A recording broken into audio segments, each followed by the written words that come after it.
Good morning to all. I hope voice video और screen clear होगा, तो एक बार चैट बॉक्स में कंफर्म कर दीजिए।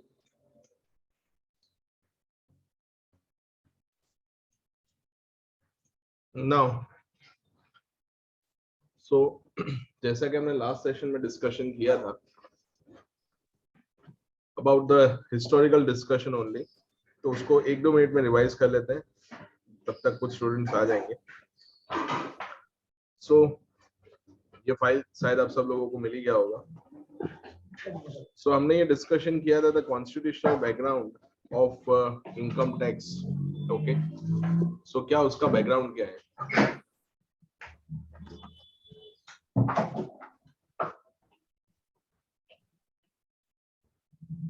That the Article 265 that the no tax shall be levy or collected except by the authority of law. Then we have discussed the 246 जो आपने intermediate level पे भी देखा होगा। 246 and 246A. 246 is for the exclusive levy. Exclusive levy मतलब कोई एक ही government tax charge कर सकती है, या तो सेंट्रल या तो स्टेट। उसमें हमने डिस्कस किया था लिस्ट नंबर 1, उसमें कौन सा एंट्री है इनकम टैक्स का? Entry number 82। सो अगर आपको ऐसा है कि the genesis of income tax in constitution आपको कहाँ मिलेगा, तो आपको मिलेगा एंट्री नंबर 82 के अंदर। आर्टिकल 246 ए का मैंने आपको कॉन्सेप्ट सिर्फ बता दिया था, बाकी हम ग्रुप 4 में डिस्कस करते हैं आईडीटी सब्जेक्ट में। Article 246 A is for the dual levy. Dual levy मतलब जहाँ पे दोनों गवर्नमेंट क्या करती है, टैक्स, मतलब सेंट्रल एंड स्टेट दोनों गवर्नमेंट मिलके क्या करती है, टैक्स चार्ज करती है। उसके बाद हमने कुछ डिस्कस किया था कि डायरेक्ट टैक्स लॉ हमें पढ़ना है, हमें सिर्फ इनकम टैक्स एक्ट नहीं पढ़ना है। आप इंटरमीडिएट लेवल पे सिर्फ इनकम टैक्स एक्ट पढ़ के आए हो, तो डायरेक्ट टैक्स लॉ में ऐसे कौन से कंपोनेंट है जो हमें पढ़ने। तो पहला तो हमें एक्ट पढ़ना है, income tax act. Then we have to discuss the relevant finance act. Relevant finance act मतलब जो आपके एग्जाम के लिए एप्लीकेबल है। टैक्स के जो रूल्स एंड रेगुलेशंस है, रूल्स आपके सिलेबस में काफी ज्यादा दे रखे हैं, ठीक है। एग्जाम में पूछते नहीं, वो बात अलग है, बट रूल्स आपको पढ़ने हैं for your practical life as well, ठीक है, क्योंकि आगे जाके अगर मान लो आप टैक्स में प्रैक्टिस करते हो तो बहुत काम आने वाला है। तो उसमें मैंने आपको एक की रूल बताया था जो एग्जाम में आ सकता है, कौन सा रूल? गार रूल। गार रूल का पूरा नाम क्या है? That is a general anti avoidance rules. So this particular rules incorporated only for the purpose of the जो टैक्सेस को अवॉइड करते हैं। जो हमने 50C का एक एग्जांपल मैंने आपको दिया था कि लोग जब इमूवेबल प्रॉपर्टी बेचते हैं तो उसमें कैश कंपोनेंट क्या लेते हैं, ज्यादा, और व्हाइट वाला कंपोनेंट कम होता है। तो गवर्नमेंट ने बोला हुआ है कि आप मिनिमम चेक जितना पेमेंट, स्टैम्प ड्यूटी जितना पेमेंट आप मिनिमम चेक में लीजिए। फिर नोटिफिकेशंस एंड कोर्ट के डिसीजंस आपको पढ़ने हैं। पर मैंने आपको बताया एग्जाम में ज्यादातर कौन से डिसीजन आएंगे, सुप्रीम कोर्ट। बट जब आप प्रैक्टिकल लाइफ में जाओगे तो आपको सिर्फ सुप्रीम कोर्ट का डिसीजन नहीं लेना है, आप जिस जुरिस्डिक्शन में प्रैक्टिस कर रहे हो उसके हाई कोर्ट के डिसीजन को भी आपको ध्यान रखना है। फिर हमने डिस्कस किया था फाइनेंस एक्ट कैसे आता है, ठीक है। तो वो बहुत ही एक सिंपल प्रोसेस होती है। फरवरी के एक पहले दिन आता है, इलेक्शन वाले ईयर में, इलेक्शन हो जाने के बाद आता है, मतलब सरकार बन जाती है उसके बाद आता है। ओके, फिर मैंने वो सब कुछ तो आपको पता होगा, बट एक नई बात हमने ये की थी कि फाइनेंस बिल जब आता है उसके अंदर कितने पार्ट होते हैं। मैंने 4 पार्ट आपको बताए थे, ये दिख रहे हैं आपको, ये बहुत इंपॉर्टेंट है, ठीक है। जब प्रैक्टिकल लाइफ में जब फाइनेंस बिल आता है, जैसे बजट की स्पीच खत्म होती है, फाइनेंस बिल अवेलेबल हो जाता है, ठीक है। तो उसके अंदर पार्ट होते हैं। जैसे मुझे मान लो इनकम टैक्स के रेट्स चाहिए, तो वो आपको कहाँ मिलेंगे? तो वो आपको मिलेंगे पार्ट 1 के अंदर। मान लो आपको ऐसा है कि मुझे टीडीएस के रेट्स चाहिए, तो टीडीएस के रेट्स आपको कहाँ मिलेंगे? तो वो मिलेंगे आपको पार्ट 2 के अंदर। पार्ट 3 तो TDS on salary, and part 4 agriculture income का जो कैलकुलेशन होता है वो आपको दे रखा होता है, ठीक है ना।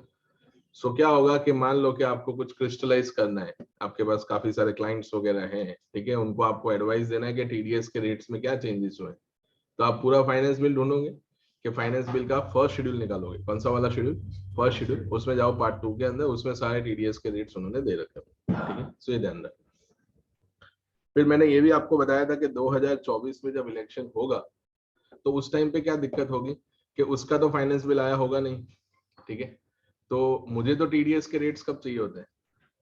मैंने आपको बताया था कि जैसे ही फाइनेंस बिल आता है तो इनडायरेक्ट टैक्स में तो ऐसा भी होता है कि वो मिडनाइट से एप्लीकेबल हो जाता है। मिडनाइट से मतलब रात को 12 बजे के बाद एप्लीकेबल हो जाता है, अनलेस एंड अदरवाइज वो ऐसा बोलते हैं कि नहीं बाद में करेंगे, तो बात अलग है।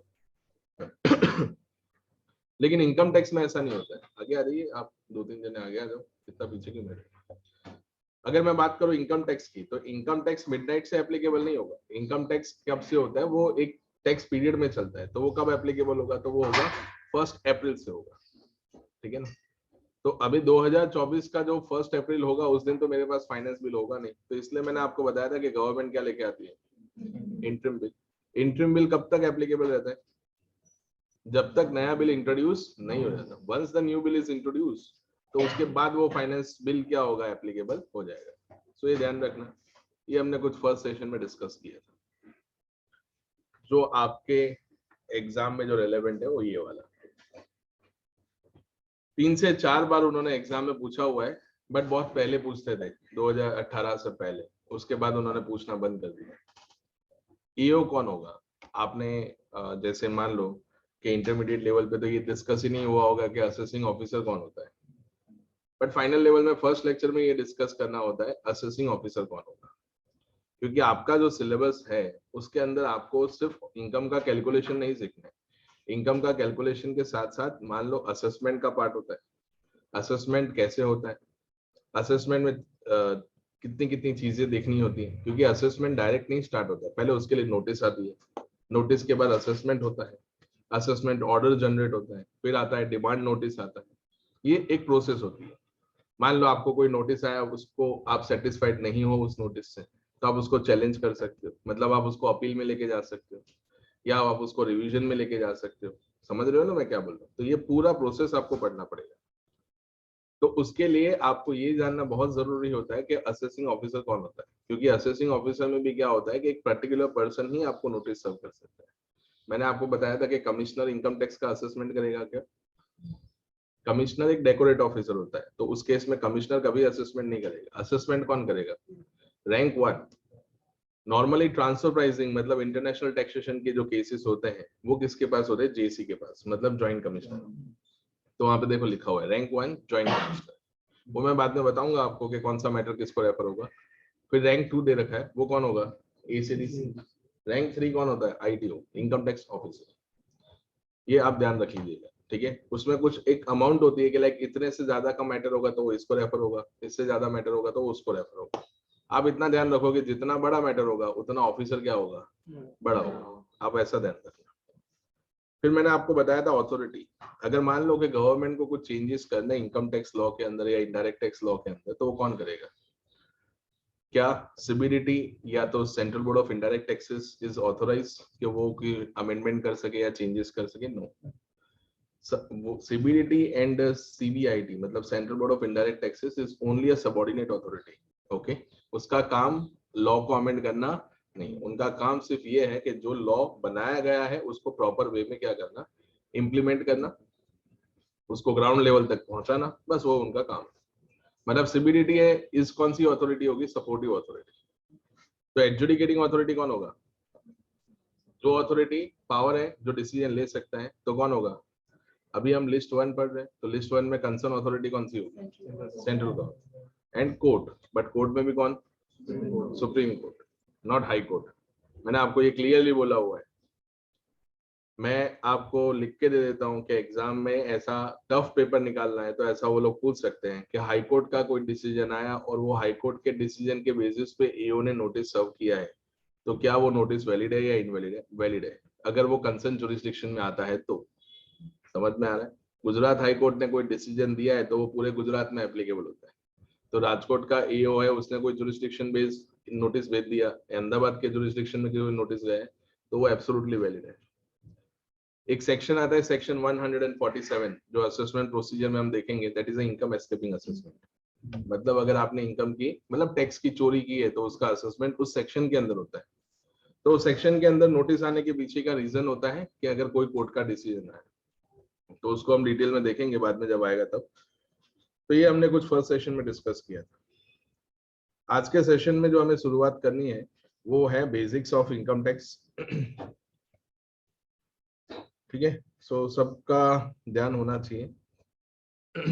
मैंने आपको पहले भी बताया हुआ है कि इसका काफी ज्यादा इंपॉर्टेंस है बेसिक्स का।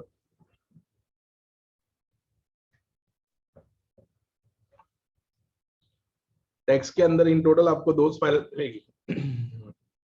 मैं पहले ही आपको बता देता हूँ 2 स्पाइरल मिलेगी और तकरीबन 800 पेजेस का होगा, वो दोनों का मिला के मैं बोल रहा हूँ, ठीक है। सो लेंथ काफी ज्यादा है डीटी की, इसलिए मैंने आपको पहले लेक्चर से ही बोला हुआ है कि जैसे जैसे सेशन खत्म होते हैं, like we are in the demo session, but at least मैं आपको ये सजेस्ट करूंगा कि जैसे जैसे सेशन खत्म होते हैं, जो फाइल मैं यहाँ पे लिखता हूँ उसका आपको क्या बनाना है, क्रक्स पर। It is not possible for you to complete the DT before the day of exam. एक दिन पहले खत्म करना नेक्स्ट टू इम्पॉसिबल है। तो आप क्रक्स के अंदर ऐसा कुछ कर सकते हो कि जो मेजर टॉपिक्स है उसके आप क्रक्स बना दो, बाकी के जो छोटे मोटे टॉपिक्स हैं उसको आप अगर मान लो लेक्चर में सुन के भी गए हो तो एटलीस्ट आपको याद हो, ठीक है। सो बेसिक्स ऑफ इनकम टैक्स, ठीक है, वो पेज नंबर 1 से हम स्टार्ट कर रहे हैं। सो इंट्रोडक्शन से स्टार्ट करते हैं। सो आपका एग्जाम जून या दिसंबर 2022 में होगा। दिसंबर 2022 में जो लोग ग्रुप 3 देने वाले हैं उनको कोई अमेंडमेंट एप्लीकेबल नहीं होंगे, जो अमेंडमेंट हम कर रहे हैं यही होंगे, ठीक है। दिसंबर 2022 के लिए कोई अलग से अमेंडमेंट होते हैं, जून और दिसंबर के दोनों अमेंडमेंट क्या होते हैं, सेम होते हैं। इनडायरेक्ट टैक्स में अलग होता है, इनडायरेक्ट टैक्स में साल में 2 बार अमेंडमेंट करना पड़ता है। डायरेक्ट टैक्स में कितनी बार करना होता है, 1 साल, क्योंकि डायरेक्ट टैक्स में टैक्स पीरियड कितना है, लंबा होता है, 1 साल का होता है। इनडायरेक्ट टैक्स में टैक्स पीरियड 1 महीने का होता है या 3 महीने का होता है, तो वो आपको साल में 2 बार करना होता है, ठीक है। हाँ, वो बात अलग है कि इनडायरेक्ट टैक्स में अमेंडमेंट कम होता है क्योंकि वो साल में 2 बार करते हैं, इसलिए डिवाइड हो जाता है। डायरेक्ट टैक्स में ज्यादा होता है क्योंकि वो एक ही बार करना होता है। तो आपकी एग्जाम के लिए कौन सा फाइनेंस एक्ट एप्लीकेबल होगा? लास्ट लेक्चर में मैंने आपको बताया था फाइनेंस एक्ट कौन सा एप्लीकेबल होने वाला है, 2021 फॉर द प्रीवियस ईयर 1 अप्रैल 2021, और वो खत्म कब होगा, 31 मार्च 2022। असेसमेंट ईयर भी लिखा हुआ है, आप देख सकते हो, ठीक है। अभी आप सब लोगों ने इंटरमीडिएट लेवल पे देखा होगा, फिर भी मैं आपको एक बार बता देता हूँ।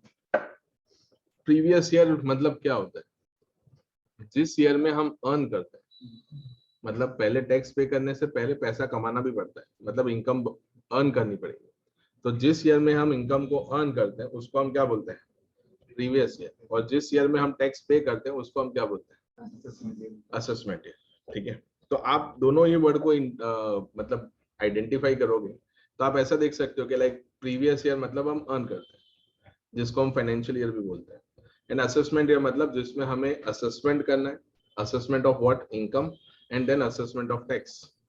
Now this assessment may be a self-assessment, may be a provisional assessment, may be a summary assessment, may be a scrutiny assessment, may be a income escaping assessment or any assessment. समझ में आ रहा है? But normally हम क्या करते हैं, self assessment. So government encourage करती है कि सेल्फ असेसमेंट आप ज्यादा से ज्यादा करो। क्यों? क्योंकि जितना सेल्फ असेसमेंट आप करोगे उतना ही हमें ऑडिट एंड असेसमेंट का मैटर हमारा कम होगा, क्योंकि गवर्नमेंट के पास टेक्निकली इतना स्टाफ नहीं है कि वो हर टैक्स पेयर की इनकम को वो क्या कर सके, असेस कर सके। इसलिए वो सेल्फ असेसमेंट को क्या करते हैं, एनकरेज करते हैं, okay. Formation of finance act. तो फाइनेंस एक्ट किस तरह से बनता है मैंने आपको बताया। सबसे पहले तो क्या होता है, सबसे पहले क्या आता है, बजट आता है ना, फाइनेंस बिल हम बोलते हैं। तो budget is presented on the first day of Feb every year. फिर क्या होता है, मैंने आपको एक एक्सेप्शन बताया हुआ है कि इलेक्शन वाले ईयर में क्या होगा, इलेक्शन वाला ईयर जो होगा उसका बजट जो होगा वो कब होगा, जब एक बार नई सरकार बन जाती है, ठीक है। 2021 याद रहेगा ना, ठीक है। तो ये ध्यान रखें, प्रेजेंटेड कब किया होगा उन्होंने, 1 Feb 2021। Amendment with effect from क्या होगा, तो फर्स्ट असेसमेंट ईयर का जो फर्स्ट डे होगा उस दिन से एप्लीकेबल हो जाए। मतलब मान लो, थोड़ा टेक्निकल है, ध्यान दीजिए। हम बात करें फाइनेंस बिल 2021, ठीक है ना। फाइनेंस बिल 2021 वो कब प्रेजेंट हुआ होगा पार्लियामेंट में, वो प्रेजेंट कब हुआ होगा, 1 Feb 2021, इस दिन को प्रेजेंट हुआ होगा, ठीक है। थोड़ा ध्यान से समझना। तो 1 Feb 2021 को प्रेजेंट हो चुका है। अभी टेक्निक क्या है, टेक्निक ये है कि अगर मान लो कि इसके अंदर जो भी प्रोविजन है या इसके अंदर जो भी चेंजेस किए हैं उसको अगर हमें क्या करना है, क्या करना है, एनफोर्स करना है। तो ये जो फाइनेंस बिल है ये फाइनेंस बिल स्टैट्यूट बुक्स नहीं है, वो सिर्फ एक प्रपोजल है। अगर मुझे इसको स्टैट्यूट बुक्स में प्लेस करना होगा तो इसको किस में कन्वर्ट करना पड़ेगा, एक्ट में कन्वर्ट करना। तो नॉर्मली जो प्रोसीजर ये है कि वो एक्ट में कब तक कन्वर्ट हो जाता है, तो वो जुलाई तक वो कन्वर्ट हो जाता है, मतलब जुलाई 2021 तक वो कन्वर्ट हो जाता है, नॉर्मल प्रोसीजर है। और जब से फाइनेंस बिल आ रहा है इंडिया के अंदर तब से ऐसा होता है। बट टेक्निक ये है कि अगर उस फाइनेंस बिल के अंदर से जो भी प्रोविजन है उसको एनफोर्स करना है तो वो पर्टिकुलर प्रोविजन स्टैट्यूट बुक्स में कब तक हो जानी चाहिए, कब तक हो जानी चाहिए, फर्स्ट डे ऑफ असेसमेंट। मतलब first day of assessment year के दिन, जिस दिन हम असेसमेंट कर रहे हैं ना, उस दिन वो पर्टिकुलर फाइनेंस बिल किस में होना चाहिए, स्टैट्यूट बुक्स में होना चाहिए। मतलब हम ऐसा बोल सकते हैं this is the last date, ये लास्ट डेट है। अगर आपने इसको मिस कर दिया तो ये जो फाइनेंस बिल होगा वो क्या हो जाएगा, क्या हो जाएगा, नल एंड वॉइड। आगे समझ। आज तक कभी भी ऐसा हुआ नहीं है कि फाइनेंस बिल आया हो और वो एक्ट में कन्वर्ट ना हुआ हो। हमेशा हो ही जाता है क्योंकि उसकी बेसिक रिक्वायरमेंट होती है। कोई भी पॉलिटिकल पार्टी उसको अपोज नहीं कर सकती, एक लेवल तक कर सकते हो, उसके बाद आप ऐसा नहीं कर सकते हो कि आने ही ना दो उसको। समझ में आ गया ना। तो आपको क्या ध्यान रखना है, कब तक वो स्टैट्यूट बुक्स में होना चाहिए, जब असेसमेंट ईयर की शुरुआत होने वाली है उस दिन एटलीस्ट वो स्टैट्यूट बुक्स में होना चाहिए। बट कॉन्स्टिट्यूशन में ये भी प्रावधान है कि अगर मान लो कि वो स्टैट्यूट बुक्स में नहीं होगा तो is there any constitutional remedy. तो आपने मे बी इंटरमीडिएट लेवल पे सुना होगा, मान लो कि finance bill as on first day of AY not in statute books, मतलब वो स्टैट्यूट बुक्स में नहीं, मतलब वो कॉन्स्टिट्यूशन में नहीं है, तो क्या होगा, ध्यान से समझना। तो जो ओल्ड फाइनेंस एक्ट होगा, कौन सा वाला old finance, old finance act आपके पास कौन सा होगा, 2020, या तो फिर आपका जो क्या होगा न्यू प्रपोजल जो आप लेके आए हो 2021 वाला, उन दोनों में से विच एवर इज क्या होगा, बेनिफिशियल टू गवर्नमेंट, नहीं, whichever is beneficial to क्या होगा, टैक्स पे, वो हम एप्लीकेबल कर देंगे। आगे समझ, ये कॉन्स्टिट्यूशनल रेमेडी है, तो ये ध्यान रखें। आगे समझ। तो मान लो कि फाइनेंस बिल कन्वर्ट नहीं होता है एक्ट में, 2029 में ऐसा हो गया, 2028 में ऐसा हो गया, फाइनेंस बिल आया एप्लीकेबल ही नहीं हुआ, तो आप क्या करोगे, आप अपने क्लाइंट को क्या सजेशन दोगे, हमें क्या एडेप्ट करना है, टैक्स तो पे करना है ना, ऐसा नहीं बोले टैक्स ही नहीं पे करेंगे, क्यों, क्योंकि फाइनेंस बिल आया ही नहीं। समझ में आ रहा है ना, फाइनेंस बिल आया ही नहीं तो बोले हम टैक्स नहीं पे करेंगे। टैक्स तो आपको पे करना है, बट आपको रेट कौन सा लेना है, रेट आप कौन सा लोगे, जो नया उन्होंने प्रपोज किया वो, या तो जो पुराना होगा वो, दोनों में से जो बेनिफिशियल होगा, तो ये ध्यान रखना। क्लियर, ठीक है। नॉर्मली क्या होता है, अभी थोड़ा DT से बाहर निकल जाते हैं और एक कॉमन पार्लियामेंट्री प्रोसीजर में जाते हैं। कोई भी बिल, ध्यान से सुनना, कोई भी बिल पार्लियामेंट में प्रपोज होता है, मान लो आज कौन सा डेट हुआ, 27 दिसंबर हुआ, तो अगर कोई भी बिल पार्लियामेंट में प्रपोज होता है तो वो 1 साल के अंदर अंदर किस फॉर्म में अवेलेबल होना चाहिए, ये पार्लियामेंट्री प्रोसीजर है। तो 27/12/2021 को कोई बिल प्रपोज हुआ है फाइनेंस मतलब पार्लियामेंट के अंदर, तो वो एक्ट के फॉर्म में कब तक हो जाना चाहिए, 26 दिसंबर 2022 तक। 1 साल के अंदर अगर वो बिल एक्ट में नहीं कन्वर्ट हुआ तो वो प्रपोजल नल एंड वॉइड हो जाता है। समझ में आ गया ना मैं क्या बोलूं, ये पार्लियामेंट्री प्रोसीजर है, ये सिलेबस का पार्ट नहीं। तो 1 फरवरी 2021 को फाइनेंस बिल जो आया होगा वो टेक्निकली 31 जनवरी 2022 तक तो क्या हो जाना चाहिए, क्योंकि वो भी तो वन काइंड ऑफ प्रपोजल ही है, तो वो 31 जनवरी 2022 तक क्या हो जाना चाहिए, कन्वर्ट होना चाहिए। अभी मान लो 31 जनवरी आप मिस कर गए तो क्या होगा, तो फिर वो पार्लियामेंट्री प्रोसीजर एप्लीकेबल हो जाएगी ना, तो फिर गया फाइनेंस बिल काम से। बट मैंने आपको पहले भी बता दिया, हिस्टोरिकली अभी तक ऐसा एक भी बार नहीं हुआ है कि फाइनेंस बिल आया हो और वो एक्ट में कन्वर्ट ना हुआ, वो हर बार कन्वर्ट हो ही जाता है, तो ये ध्यान रखना। फिर यहाँ पे लिखा हुआ है contain finance bill, finance bill includes the amendment in, क्या लिखा हुआ है, इनकम टैक्स एक्ट, तो ये ध्यान रखना।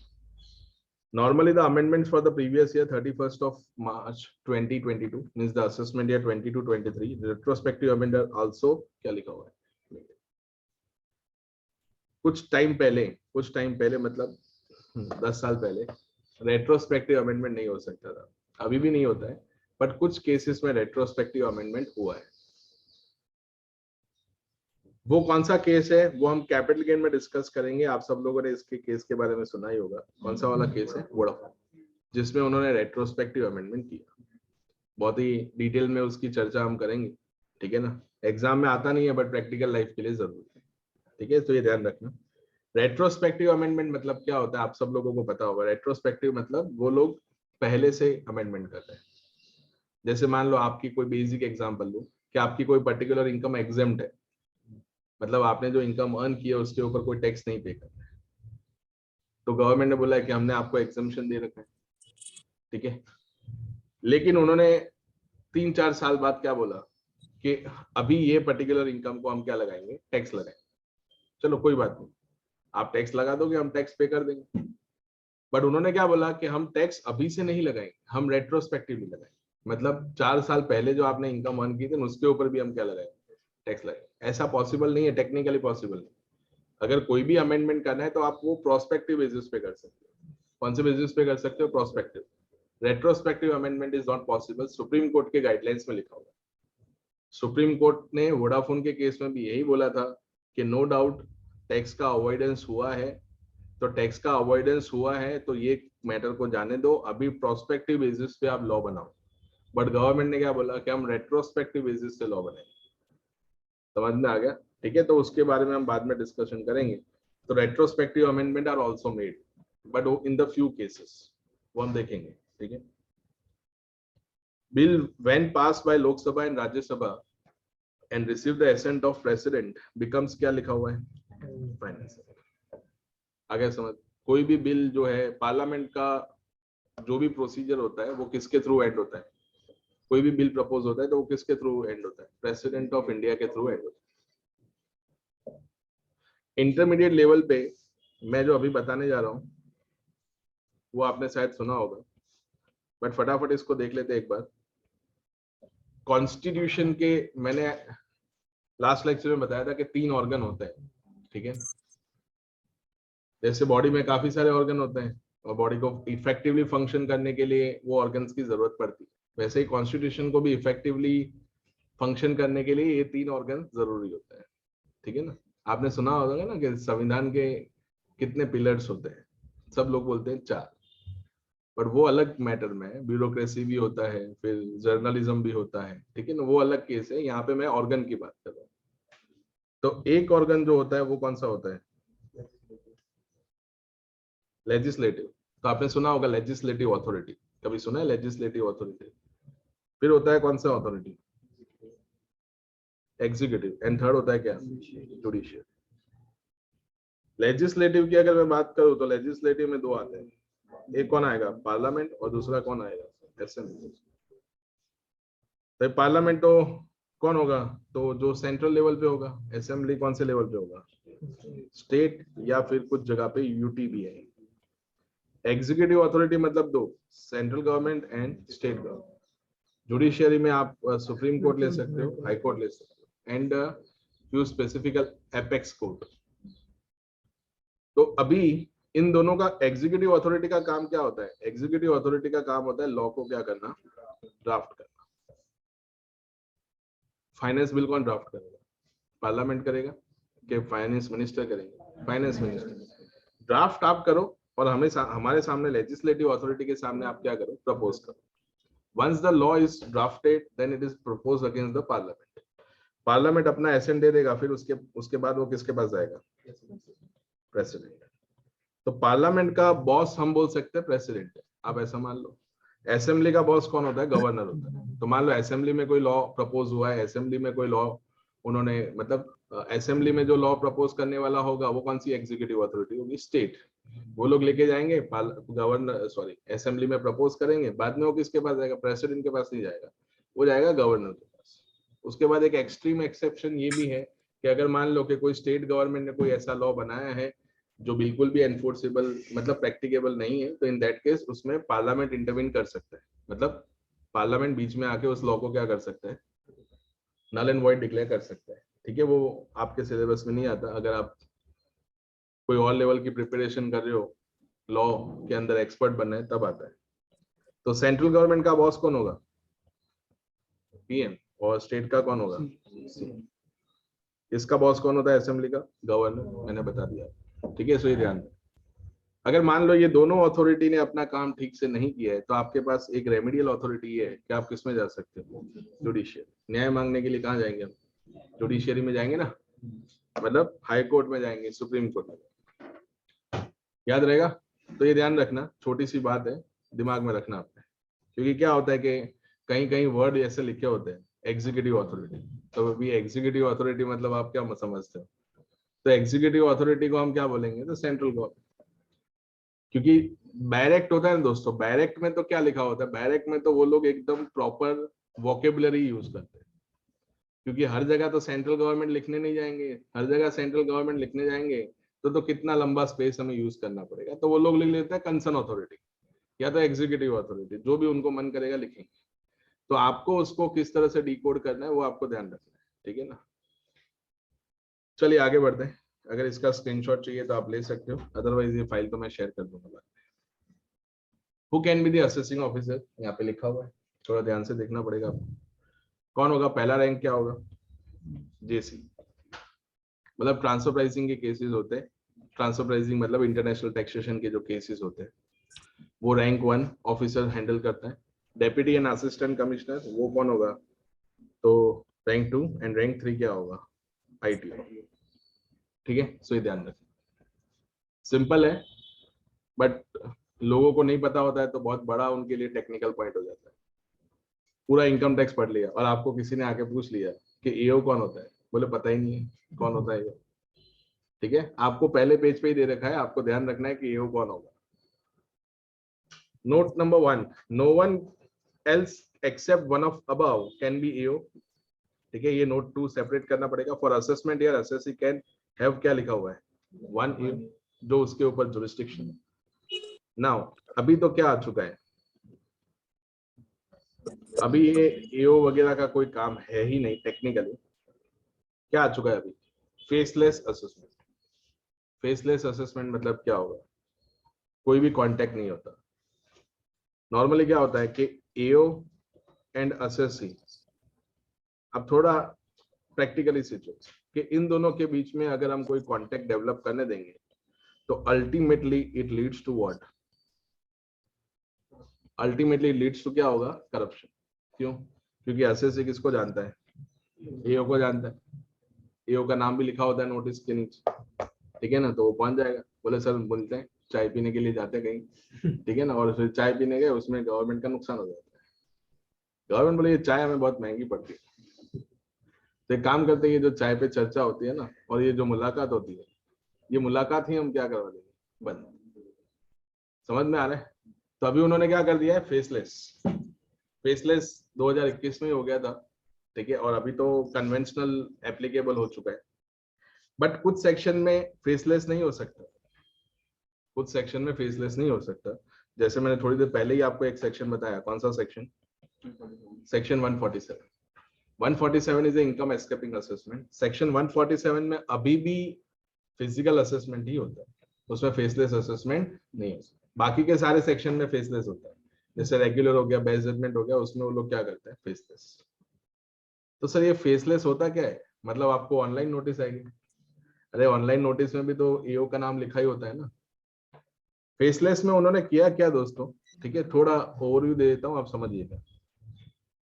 उन्होंने एक नेशनल सेंटर बना दिया, अभी के लिए आप इतना ध्यान रखो, इसको मैं पूरा नाम दे देता हूं, नेशनल फेसलेस असेसमेंट सेंटर, जिसको आप क्या बुला सकते हैं? एनएफएससी, ठीक है ना। इसके अंदर 4 यूनिट आते हैं अलग अलग। 4 यूनिट के बारे में नहीं जाते अपने, सिर्फ एक ही यूनिट के बारे में आते हैं, कॉल्ड एयू। इसका पूरा नाम है असेसमेंट यूनिट। असेसमेंट यूनिट होता है, अपील यूनिट होता है, वेरिफिकेशन यूनिट होता है, रिव्यू यूनिट होता है, अलग अलग यूनिट होता है। तो अभी मैंने बताया आपको कि एनएफएससी में पहला यूनिट कौन सा होगा? ए, असेसमेंट यूनिट। तो अभी ये असेसमेंट यूनिट का काम क्या होगा? ये असेसमेंट यूनिट का क्या होगा? मतलब इसमें सारे होंगे तो कौन? एओ ही। बट पहले क्या होता था कि जो असेसी होता था वो असेसी को डायरेक्ट नोटिस कौन देता था? एओ देता था। अभी ये काम बंद हो चुका है। अभी नोटिस क्या होगा, नोटिस एओ किसको देगा, एनएफएससी को देगा। समझ में आ गया ना मैं क्या बोल रहा हूँ।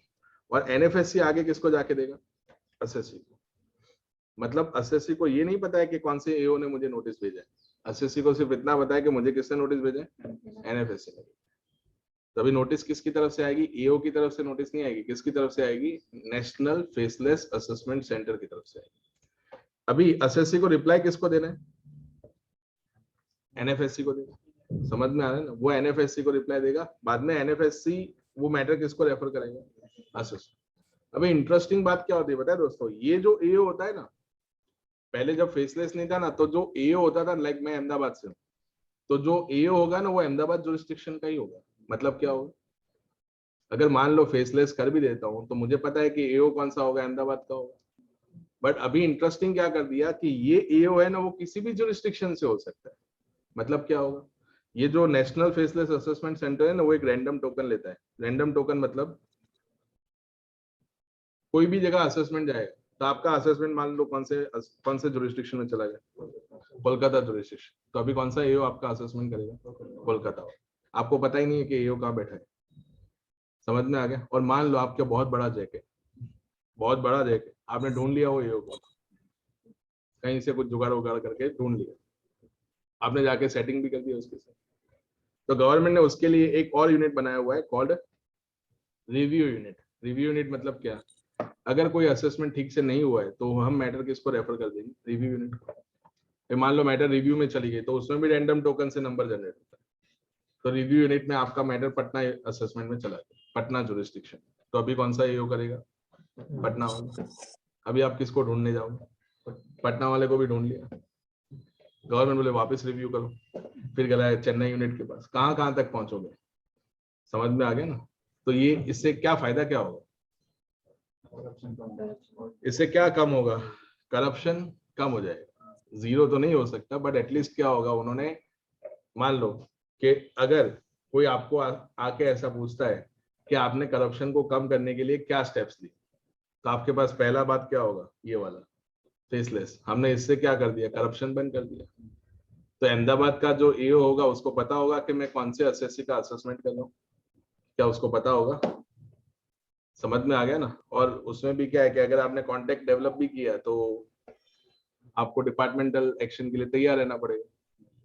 मुझे मान लो मैं एओ हूँ, मुझे पता चल गया कि मेरे पास जो मैटर आई है वो बैंगलोर में कोई टैक्स पेयर है उसकी आई है मेरे पास, और अगर आपने उसके साथ कोई कॉन्टेक्ट डेवलप करने का ट्राई किया तो क्या होगा, पता चल जाएगा ना उनको।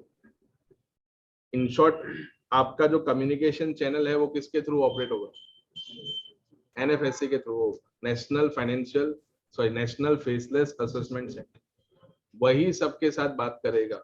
समझ में आ गया ना। एओ एनएफएससी को बोलेगा, एनएफएससी आगे किसको बोलेगा, एसएससी।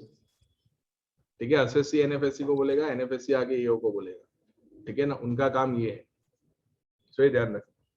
तो एसएच एओ की अभी कोई खास इतनी जरूरत पड़ती नहीं है। असेसमेंट तो होता ही है बट वो कौन सा लेवल का होता है, फेसलेस होता है। ठीक है, as per the guidelines laid down by the CBDT, the return has been filed with the particular AO, then only can take up the क्या लिखा हुआ है, केस। ठीक है, एक डाउट है, लेकिन सर देन एओ हाई कोर्ट के जजमेंट को कंसीडर करके नोटिस नहीं सर्व कर पाएगा ना।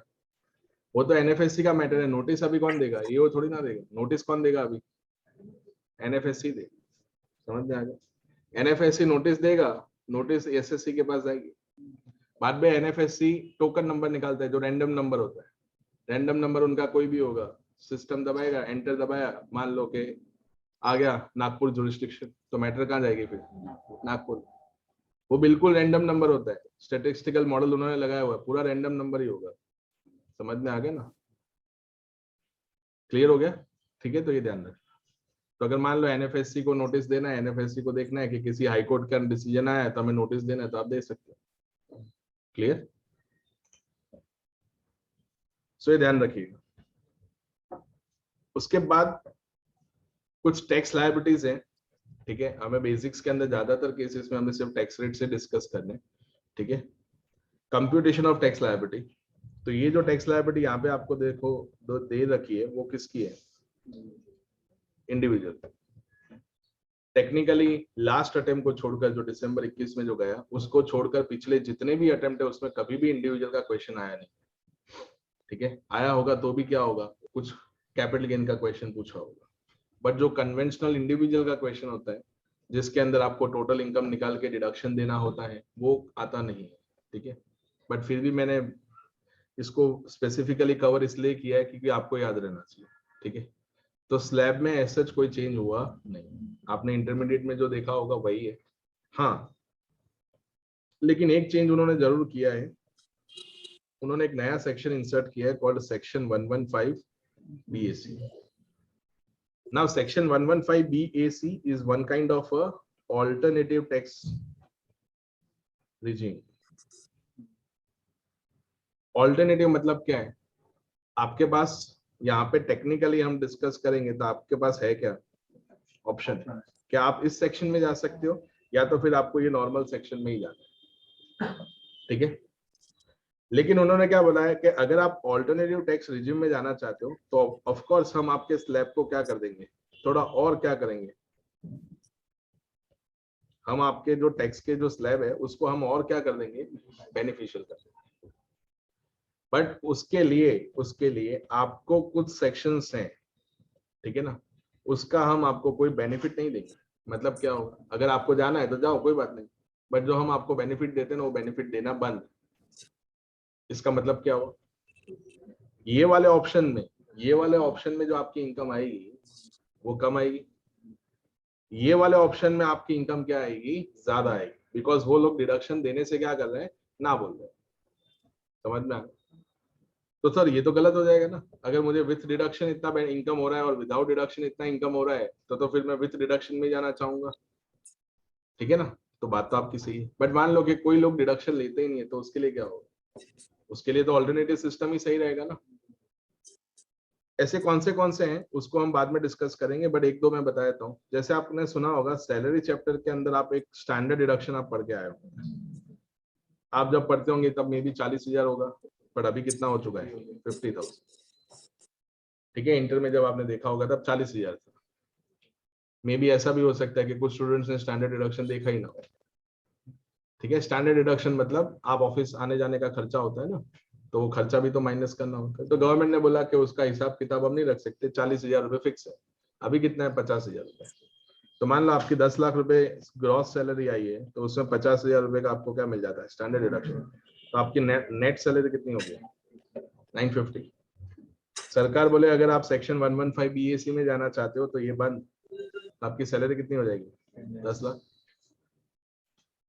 उन्होंने ऐसा बोला कि आपको चैप्टर 6A, ध्यान से समझिएगा, आपको चैप्टर 6A मतलब 80C से 80U के जो डिडक्शन मिलते हैं वो मिलना बंद।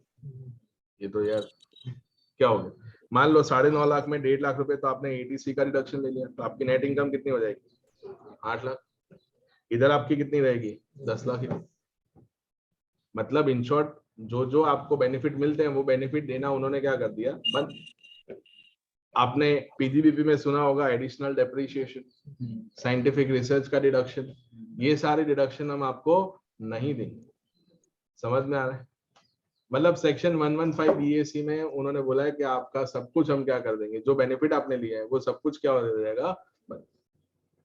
समझ में आ गया? तो आपको क्या करना है, आपको क्या करना है, स्ट्रेट फॉरवर्ड ऐसा बोलना है कि नहीं 115 BAC तो ऐसे ही बेकार बात कर दी। मैंने क्या बताया, ये ऑप्शन किन के लिए बेनिफिशियल होगा, जो लोग इन सेक्शन का बेनिफिट लेते ही नहीं थे पहले से।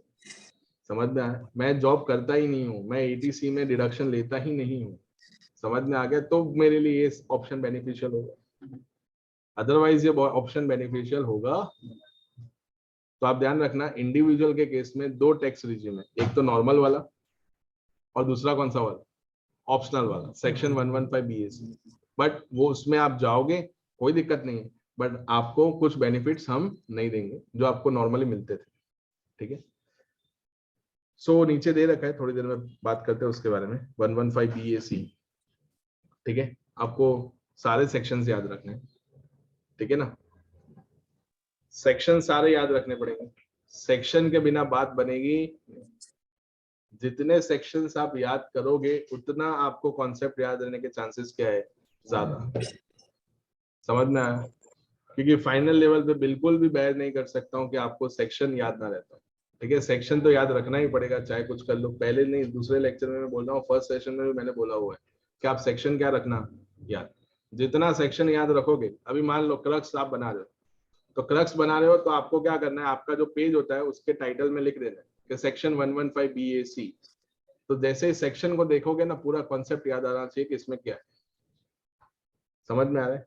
मैं बेट मार के बोलता हूँ 60 to 70% केसेस में तो यही हो जाएगा कि आपने सेक्शन देखा और पूरा कॉन्सेप्ट आपको क्या याद आ गया। बाकी बहुत ज्यादा टेक्निकल पॉइंट होगा तो मे बी आपको उसके अंदर की प्रोविजन पढ़नी पड़ेगी, पर आपको ये ध्यान रखना है कि BAC क्या है। तो BAC ये है कि उसमें कुछ बेनिफिट नहीं मिलेंगे और आपका जो स्लैब होगा वो अलग होगा। अभी एग्जाम के अगले दिन थोड़ी ना पढ़ने बैठोगे कि ये स्कीम में क्या क्या नहीं मिलेगा, ऐसा थोड़ी होता है। आपने देखा BAC देखा और फ्लैश में क्लियर हो गया क्या, हाँ चलो क्लियर हो गया।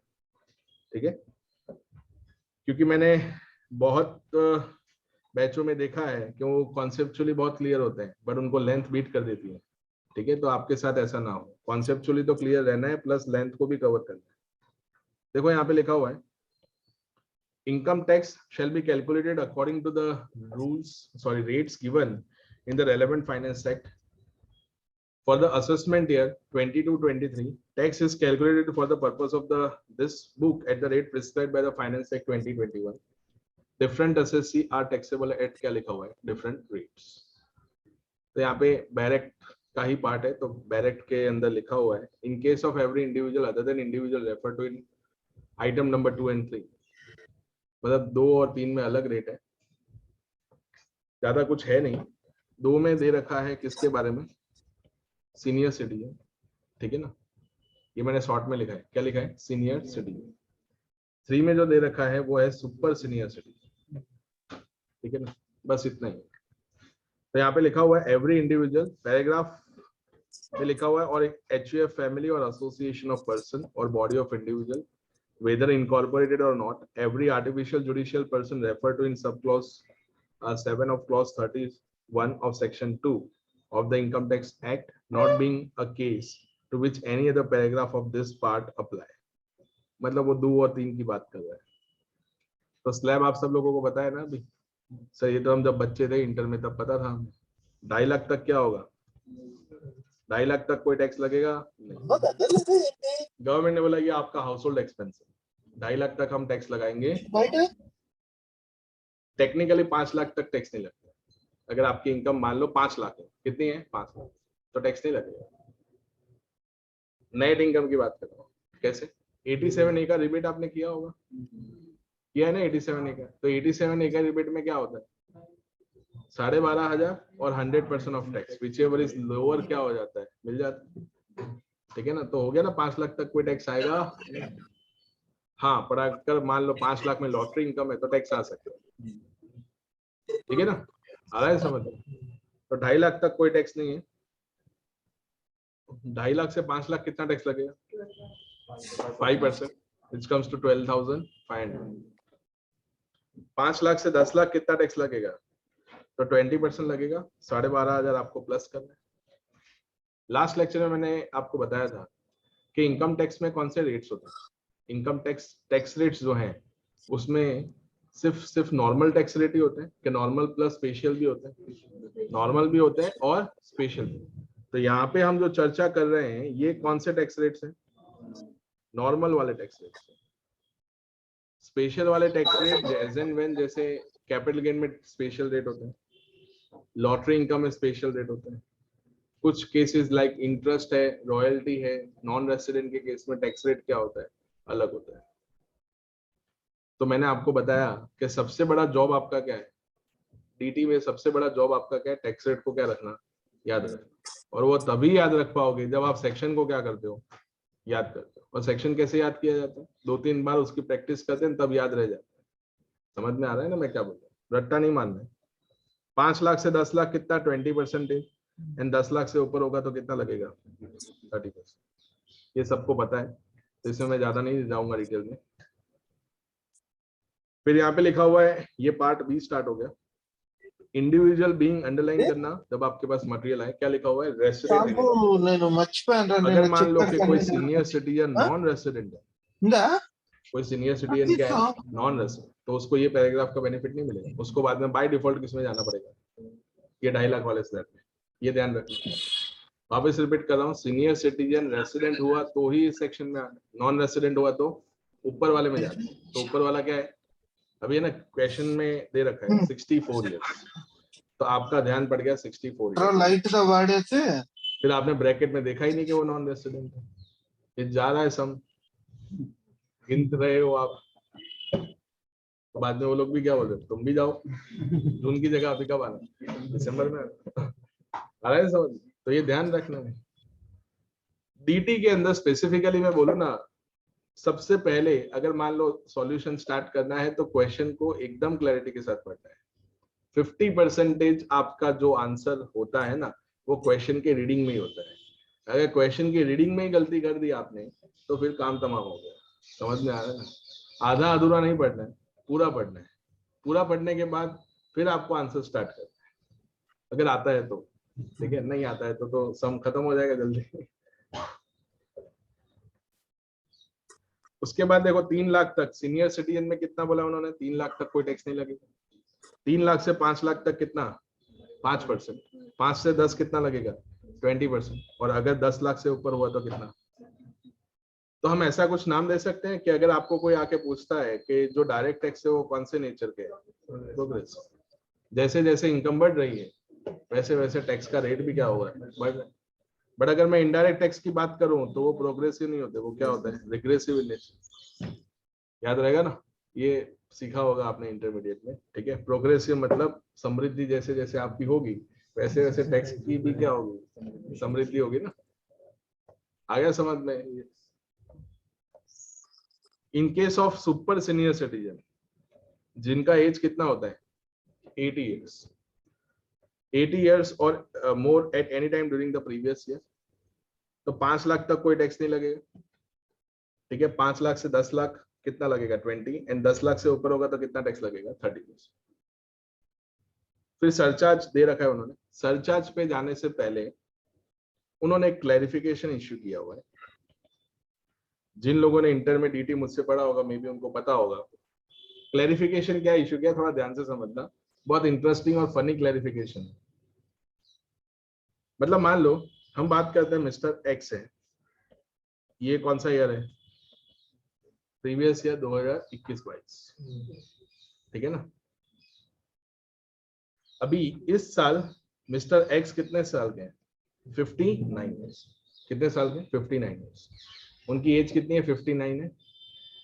उनका मिस्टर एक्स का जो बर्थ डेट है वो 1 अप्रैल 2022 है। याद आ गया होगा सबको। 1 अप्रैल 2022 उनका बर्थ डेट है, मतलब उनका जन्मदिन कब आता है, 1 अप्रैल, अप्रैल फुल वाले दिन, ठीक है ना। क्या होगा बताओ। तो अभी ये 60 ईयर्स के कब होंगे, 1 अप्रैल 2022, मतलब 31 मार्च 2023, उस साल में उनका एज कितना हो जाएगा, 60 ईयर्स।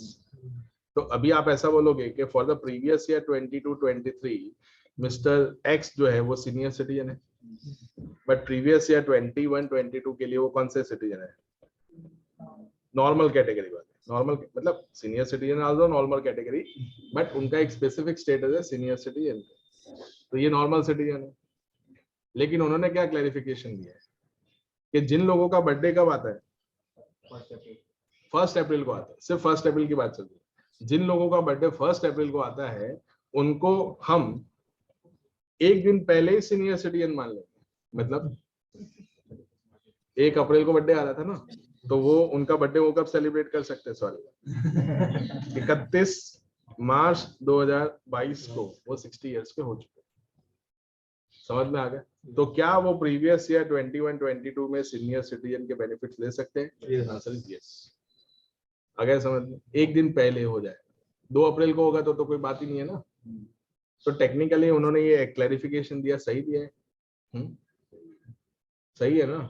जिस दिन आपका बर्थडे होता है उस दिन से तो वो एज स्टार्ट होती है ना, तो उसके अगले दिन आपका कंप्लीट हो गया ना, ठीक है ना। तो बिल्कुल क्लैरिफिकेशन उन्होंने सही दिया। तो जिनका बर्थडे 1 अप्रैल को आता है उनकी ही बात चल रही है, जिनका आगे पीछे 31 मार्च को है तो वो तो क्लियर कट हो गए। और 2 अप्रैल है तो फिर उनको वेट करना पड़ेगा नेक्स्ट ईयर तक। आता नहीं है एग्जाम में, बट ये ध्यान रखना। Surcharge on income tax, surcharge का हिस्ट्री क्या पता है दोस्तों? सरचार्ज से पहले एक और एक्ट हुआ करता था called wealth tax. Wealth tax act 1957, जिसको उन्होंने 2015 में अबॉलिश कर दिया। ठीक है, और वेल्थ टैक्स में क्या होता था कि अगर आपकी वेल्थ होती थी तो आपको वेल्थ टैक्स पे करना पड़ता था। कितना परसेंट था? 1%। वेल्थ मतलब आपकी कोई प्रॉपर्टीज है, ठीक है, जैसे 50 करोड़ की आपकी प्रॉपर्टी है तो 50 करोड़ की प्रॉपर्टी पे आपको कितना टैक्स पे करना पड़ेगा? 1%। गवर्नमेंट ने बोला ये निकाल दो सब, और अभी क्या लेके आओ? सरचार्ज। तो आपने सुना होगा सरचार्ज में क्या होता है कि एक लेवल से ज्यादा अगर आपकी इनकम होगी तो ही आपको सरचार्ज पे करना है। और सरचार्ज किसके ऊपर होता है? इनकम पे नहीं होता। सरचार्ज किस पे होता है? इनकम टैक्स पे होता है। ध्यान रखना, सरचार्ज किस पे होगा? इनकम पे नहीं होगा। जो इनकम टैक्स आप कैलकुलेट करोगे ऊपर की, ये जो हमने डिस्कशन किया उसमें से, उसके ऊपर लगेगा। तो यहाँ पे लिखा हुआ है सरचार्ज ऑन किसके ऊपर आएगा? Income tax. तो सरचार्ज में ऐसा है कि जैसे जैसे आपकी इनकम एक्सेलरेट होगी वैसे वैसे सरचार्ज भी क्या होगा? एक्सेलरेट होगा। तो उन्होंने बोला हुआ है कि अगर आपकी इनकम 50 लाख से ज्यादा है तो 10% सरचार्ज लगेगा। अगर आपकी इनकम 1 करोड़ से 2 करोड़ के बीच में है, सॉरी 50 लाख से, ये रहा यहाँ पे दे रखा है 10% having a total income exceeds 50 lakhs, तो आपको कितना पे करना है? 10%। 15% अगर आपकी इनकम 1 करोड़ से 2 करोड़ के बीच में है, कितना? अगर आपकी इनकम कितना होगा? 1 करोड़ से 2 करोड़, तो मैं यहाँ पे लिख देता हूँ 50 लाख से ज्यादा हुआ बट 1 करोड़ से क्या हुआ? कम, तो कितना सरचार्ज पे करना है? अगर 1 करोड़ से ज्यादा हुआ बट 2 करोड़ से कम हुआ तो 15%। अगर 2 करोड़ से ज्यादा हुआ बट 5 करोड़ से कम हुआ तो 25। और अगर आपका इनकम 5 करोड़ से ज्यादा हुआ तो 37 पे करना है। आगे समझ में क्लियर? तो ध्यान रखना, जैसे जैसे आपकी इनकम बढ़ेगी वैसे वैसे क्या होगा? सरचार्ज का रेट बढ़ेगा। हम किसका टैक्स रेट डिस्कस करें? इंडिविजुअल। समझ में आया? जो आप ऑलरेडी इंटरमीडिएट लेवल पे करके आए, बट हम कोई रिस्क नहीं लेना चाहते क्योंकि दिसंबर 21 में जो हुआ उसके बाद हमें ये भी करना पड़ेगा। अगर मान लो ऐसा नहीं होता तो otherwise we would have been in the companies tax rate, जो हमारा नेक्स्ट टॉपिक है। ज्यादातर फाइनल लेवल पे वो लोग क्या पूछते हैं? Assessment of company. अभी असेसमेंट ऑफ कंपनी के क्या टैक्स रेट है वो आपको समझना है। ये तो आपने इंटरमीडिएट लेवल पे भी देखा होगा। ठीक है,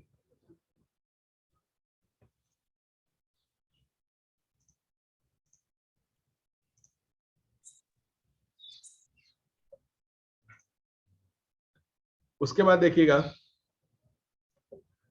इन केस ऑफ, किसकी बात की उन्होंने? Cooperative society.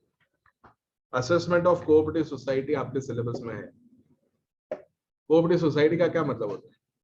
कोऑपरेटिव सोसाइटी का इंटेंशन प्रॉफिट कमाने का होता है कि to serve members. However income tax intention को नहीं देखता। बोले आपका इंटेंशन पैसा कमाने का होगा तो ही हम इनकम टैक्स लगाएंगे, ऐसा नहीं होगा। अगर आपने कोई एक्टिविटी की है, अगर उसमें से कोई सरप्लस अमाउंट आपको मिल जाती है तो it is an income form. तो intention of the cooperative society is not to earn the income, rather उनका इंटेंशन ये होता है कि हम हमारे मेंबर्स को सर्व करें और उनकी जो भी उनका मतलब नॉर्मली जो सोशल लाइफ है उसको इम्प्रूव करना। ठीक है, तो कोऑपरेटिव सोसाइटी काफी सारी होती है, जैसे हाउसिंग कोऑपरेटिव सोसाइटी होता है, मिल्क कोऑपरेटिव सोसाइटी होगा, कोई जिमखाना क्लब हो सकता है, रोटरी क्लब हो सकता है, कोई भी हो सकता है। ठीक है, so we will discuss in detail in assessment, but tax rate यहाँ पे दे रखा है। तभी ऑब्वियस है दोस्तों कि उनका इंटेंशन प्रॉफिट कमाने का नहीं होगा तो उनकी इनकम काफी कम होगी। अग्री करते हो या नहीं करते? तो अगर उनकी इनकम कम होगी तो फिर अगर मैं स्लैब 2.5 लाख वाला रख दूंगा तो कोई मीनिंग ही नहीं है, उनसे कभी टैक्स आ ही नहीं पाएगा। इसलिए उन्होंने क्या बोला कि काम करो स्लैब को एकदम कम कर दो, तो 10,000 का स्लैब लगा दिया उन्होंने। आपको समझ में आ रहा है इतना क्यों कम रखा होगा? क्योंकि मैंने क्या बोला, उनका इंटेंशन प्रॉफिट कमाने का नहीं। तो 10,000 रुपए तक ऐसा नहीं है कि कोई टैक्स नहीं लगेगा। 10,000 रुपए तक 10%, 10 से 20 20%, और 20 से ऊपर होगा तो 30%। वापस रिपीट कर रहा हूँ, 10,000 रुपए तक कितना टैक्स है? 10%। 10,000 से 20,000 कितना पे करना है? 20%। तो मान लो कोई कोऑपरेटिव सोसाइटी का 17,000 रुपए इनकम है, तो कितना टैक्स आएगा? 10,000 रुपए तक 10%, 1,000 रुपए हो गया। 7,000 का 20% कितना होगा? 1400 प्लस 1000, 2400 रुपीज इतना टैक्स होगा। याद रहेगा। और अगर मान लो 20,000 से ज्यादा अगर उनकी इनकम हुई तो फिर 30%। अग्री करते हो या नहीं? तो यहाँ पे देख सकते हो 10%, 20% आपको दिया हुआ है, एंड यहाँ पे कितना दिया हुआ है? 30%। सरचार्ज ऑन इनकम टैक्स आपको दे रखा है, कितना परसेंट है? 12%। Having a total income exceeds कितना? 1 करोड़। सरचार्ज के रेट सबके लिए अलग अलग है। हमने जो रेट अभी थोड़ी देर पहले डिस्कस किए, ये किसके थे? इंडिविजुअल, देन किसके? एचयूएफ, ईओपी, देन क्या? बीओआई। याद रहेगा। इन केस ऑफ पार्टनरशिप फर्म और एवरी फर्म कितना टैक्स लगता है? नॉर्मल इनकम पे 30%, सरचार्ज 12% लगेगा अगर आपकी इनकम 1 करोड़ से क्या है? ज्यादा है।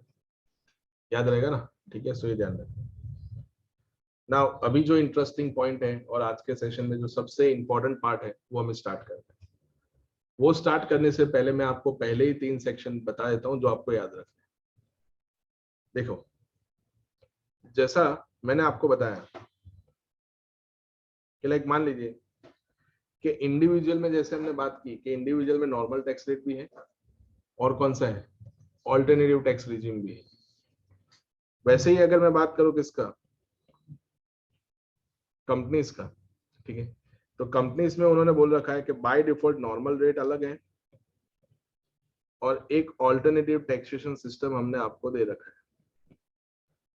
ठीक है, ऑल्टरनेटिव के अंदर 2 सेक्शन है। एक है सेक्शन 115 BAA, एक है सेक्शन 115 BAB। ठीक है ना? BAC तो कौन सा था? इंडिविजुअल का था ना। तो सीक्वेंस ही है, BAA है, देन फिर क्या है? BAB है and BAC। However BAC is for the individual. फिर आगे BAD भी है, वो आगे आएगा। ठीक है ना? तो नॉर्मली ध्यान से सुनिएगा, नॉर्मल टैक्स रेट क्या है? तो नॉर्मल टैक्स रेट डिपेंड करता है कि कौन सी कंपनी। अगर डोमेस्टिक कंपनी होगी, अभी डोमेस्टिक कंपनी की डेफिनेशन पढ़नी पड़ेगी हमें कि डोमेस्टिक कंपनी होती क्या है। अभी मैं बता देता हूँ आपको डोमेस्टिक कंपनी क्या है। तो डोमेस्टिक कंपनी पे कितना है? 30%। पर ध्यान ज्यादा दीजिएगा क्योंकि अभी पूरे सेशन में यही चलने वाला है। फॉरेन कंपनी में टैक्स रेट कितना है? 2 टाइप के टैक्स रेट, 40% भी है और कुछ केसेस में कितना है? 50%। 50% कौन से केसेस में लगता है? अगर आपने रॉयल्टी या तो फिर FTS, ये मैंने शॉर्ट में लिखा है। FTS का मतलब होता है fees for with services, technical services. बहुत ही डिटेल में हमें डिस्कस करना है इंटरनेशनल टैक्सेशन में, बट आप ध्यान रखना royalty and FTS, fees for the technical services. अगर ये पेमेंट किसी फॉरेन कंपनी ने किससे चार्ज किया होगा? किससे चार्ज किया होगा? गवर्नमेंट ऑफ इंडिया से। तो उस फॉरेन कंपनी को कितना टैक्स पे करना है इंडिया में? 50%। वापस रिपीट कर रहा हूं, ध्यान से सुनो। मैंने क्या बोला आपको? मान लो कि कोई जर्मनी की कंपनी, जर्मन कंपनी ने गवर्नमेंट ऑफ इंडिया को कोई टेक्निकल सर्विसेज दी in relation to that, like satellite setup करने के लिए, लाइक इसरो है, उनको कुछ सर्विसेज दी है। तो ISRO is a government undertaking. समझ में आया? तो वो हुआ तो गवर्नमेंट ऑफ इंडिया ही ना। या तो मान लो कि कोई फॉरेन कंपनी ने RBI को या फिर कोई और अदर जो गवर्नमेंटल एजेंसीज है उनको कुछ सर्विसेज दी है और उन्होंने उनसे क्या चार्ज किया? रॉयल्टी या तो फिर क्या चार्ज किया? Fees for technical services. तो उसमें उस फॉरेन कंपनी को इंडिया में कितना टैक्स पे करना पड़ेगा? 50%। समझ में आ गया? मतलब आधा तो हमने क्या कर दिया, वापस ले लिया उससे। बोले कहाँ जा रहा है, रुक, 50% पे करके। पूरे पेमेंट का नहीं है, उसकी इनकम का 50। हमने मान लो उसको 20 करोड़ रुपए दिया for the fees for technical service. तो 20 का 50 नहीं लेने का, 20 तो उसकी रिसिप्ट है यार। पहले तो रिसिप्ट और इनकम का डिफरेंस समझ लेना आप लोग। नहीं समझ में आया तो मुझे पूछ लेना। रिसिप्ट पे थोड़ी ना इनकम टैक्स लगेगा, रिसिप्ट में से एक्सपेंसेस हुए वो माइनस करेंगे, उसके बाद जो बचा है उस पे टैक्स लगेगा। तो हमने आधा तो ले लिया वापस। बट अगर मान लो उसी फॉरेन कंपनी ने किसी प्राइवेट कंपनी को कोई या तो नॉन गवर्नमेंट कंपनी को एफटीएस दिया है तो अदर केसेस में कितना लगेगा? तो ये अदर केसेस में कितना लगेगा? 40। ये ध्यान रखना। क्लियर हो गया? डोमेस्टिक कंपनी है तो डोमेस्टिक कंपनी में कितना लगेगा? बाय डिफॉल्ट रेट कितना है? 30। डोमेस्टिक मतलब जो इंडियन कंपनी। तो सर अगर इंडियन कंपनी को ही डोमेस्टिक कंपनी कहा जाता है तो इंडियन कंपनी ही लिख दो ना, डोमेस्टिक कंपनी आपने क्यों लिखा? थोड़ा ध्यान से समझिएगा दोस्तों। डोमेस्टिक कंपनी में दो कंपनी और आती है। एक आएगी कौन सी कंपनी? Indian company. और दूसरी फॉरेन कंपनी भी डोमेस्टिक कंपनी हो सकती है। बोले सर ये तो कॉन्ट्राडिक्ट हो गया। फॉरेन कंपनी भी इंडियन कंपनी हो सकती है दोस्तों, मतलब डोमेस्टिक कंपनी हो सकती है। बट उन्होंने ऐसा बोला हुआ है कि कोई फॉरेन कंपनी अगर क्या होती है, कहाँ लिस्टेड होती है? इंडिया में लिस्टेड होती है ना, तो उस फॉरेन कंपनी को हम क्या बोलेंगे? Domestic company. तो लिस्टेड इन इंडिया होना चाहिए। दूसरा, उनकी जो बोर्ड मीटिंग होती है वो कहाँ पे होनी चाहिए? इंडिया में। उन्होंने जो डिविडेंड डिक्लेयर किया है, वो डिविडेंड डिक्लेयर करने के लिए जो मीटिंग हुई है वो भी कहाँ पे हुआ है? इंडिया। एंड थर्ड, उसका जो शेयर होल्डर का रजिस्टर है वो भी कहाँ मेंटेन होता हो? इंडिया के अंदर। समझ में आ गया ना? तो अगर ये तीन कंडीशन सेटिस्फाई होती है तो फॉरेन कंपनी भी क्या बन सकती है? डोमेस्टिक कंपनी बन सकती है। समझ में आ गया? तो सर डोमेस्टिक कंपनी बनने से क्या फायदा होगा? फायदा तो होगा नहीं यार। रेट कितना हो जाएगा? 30% हो जाएगा। As well as domestic company को कुछ बेनिफिट्स मिलते हैं वो भी हो जाएंगे। समझ में आ गया? क्लियर हो गया? फॉरेन कंपनी में कितना टैक्स रेट है? 40-50, डिपेंड करता है कि आप कौन सी कैटेगरी की इनकम अर्न करते हो। बट अगर डोमेस्टिक कंपनी होगा तो कितना लगेगा? 30। नाउ अभी हम बात कर रहे हैं DTAA। नाम तो आपने शायद सुना होगा।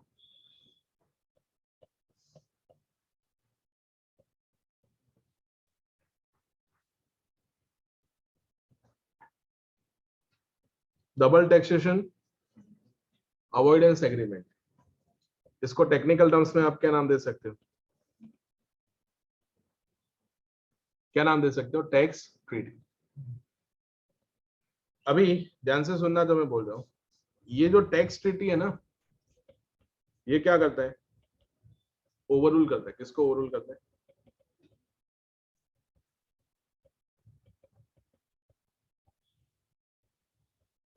ये ध्यान रखना। टैक्स ट्रीटी जो होता है वो किसको ओवररूल करता है दोस्तों? इनकम टैक्स एक्ट को भी ओवररूल करता है, as well as finance act को भी वो क्या करता है? ओवररूल करता है। तो सर ये टैक्स ट्रीटी होता क्या है? टैक्स ट्रीटी मतलब a formal agreement between two government, like government of India and government of like USA ले लो। ठीक है?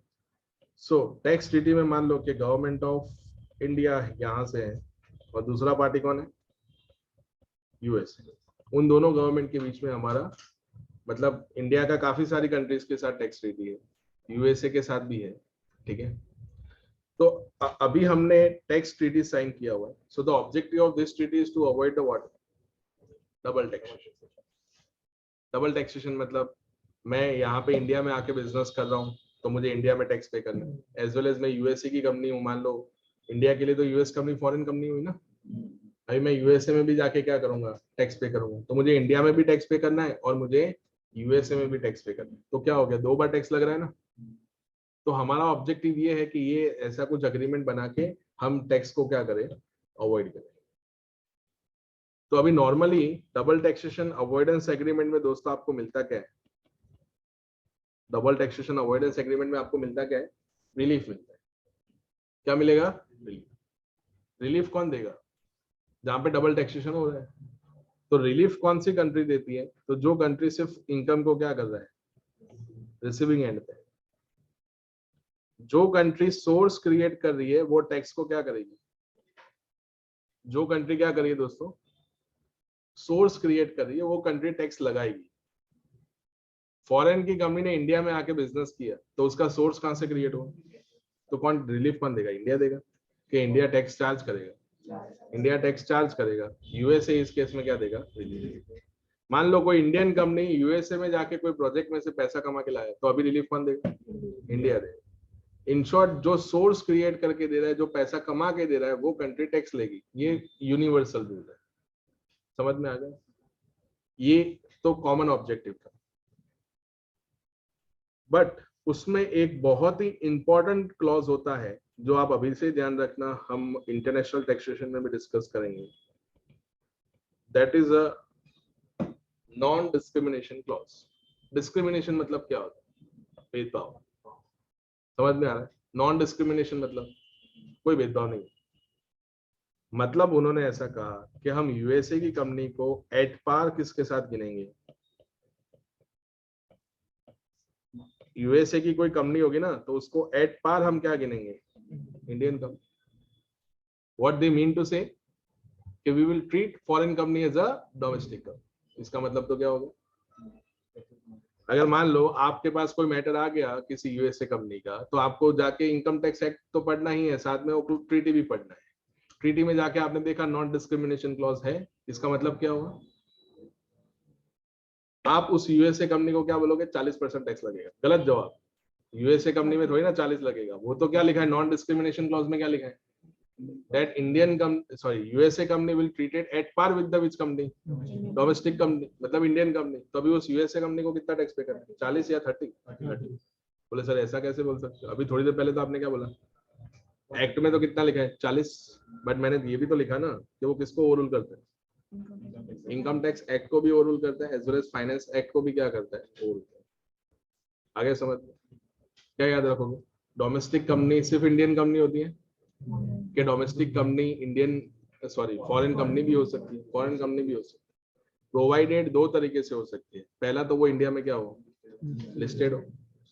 लिस्टेड के साथ साथ कुछ कंडीशंस और भी है, जैसे शेयर होल्डर के लिए जो डिविडेंड डिक्लेयर किया उसकी मीटिंग कहाँ होनी चाहिए? इंडिया में। रजिस्टर्ड आप इंडिया में मेंटेन करो। समझ में आ गया? दूसरा तरीका ये है कि आपको ट्रीटी पढ़ना पड़ेगा। समझ में आ रहा है? ट्रीटी जाके आप पढ़ोगे तो ट्रीटी के अंदर देखना है कि क्या ट्रीटी के अंदर कोई नॉन डिस्क्रिमिनेशन क्लॉज की कोई बात हुई है। नॉर्मली हर जगह हर ट्रीटी में नहीं होती है, कुछ ट्रीटीज में होती है। जैसे आपने सुना होगा गवर्नमेंट की तरफ से, कभी सुना है ऐसा most favoured nation? Most favoured nation ऐसा नाम सुना है आपने कभी? मोस्ट फेवर्ड नेशन का मतलब ये होता है कि इंडिया का और उस कंट्री के साथ जो रिलेशनशिप है वो कुछ ज्यादा ही क्या है, अच्छा है। समझ में आ गया? जैसे रशिया है तो वो मोस्ट फेवर्ड नेशन, मतलब इंडिया उसको पहले पसंद करता है। समझ में आ रहा है? In terms of technical support and in terms of defence support in anything. समझ में आ गया ना? तो नॉर्मली मोस्ट फेवर्ड नेशन में इस तरह की बातें होती है नॉन डिस्क्रिमिनेशन क्लॉज में। वो ट्रीटी टू ट्रीटी अलग अलग होता है। ऐसा नहीं है कि एक ट्रीटी में होगा तो हर ट्रीटी में होगा, ऐसा जरूरी। पाकिस्तान के साथ तो कोई ट्रीटी नहीं है। नॉन डिस्क्रिमिनेशन तो छोड़ो, और मान लो कि हम ऐसा बोलेंगे कि हम तो उसको फॉरेन कंपनी भी नहीं मानेंगे, वो तो आउट ऑफ कवरेज है, वो तो आएगा ही नहीं हमारे। डोमेस्टिक कंपनी छोड़ो, फॉरेन कंपनी छोड़ो, हम तो उसको कैटेगरी में डालेंगे ही नहीं। आगे समझ, क्योंकि वहां कोई कंपनी जैसा कुछ होता ही नहीं है। क्लियर हो गया सबको? टैक्स रेट याद रखना आप लोग, बाकी ये सब कुछ वापस से डिटेल में आएगा। ठीक है, सो जब ये फाइल शेयर करूं तब नोट डाउन कर लेना आप लोग। बंद करना है?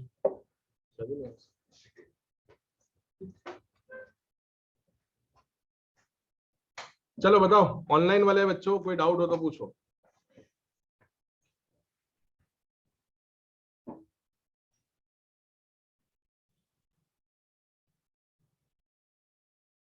Any doubts?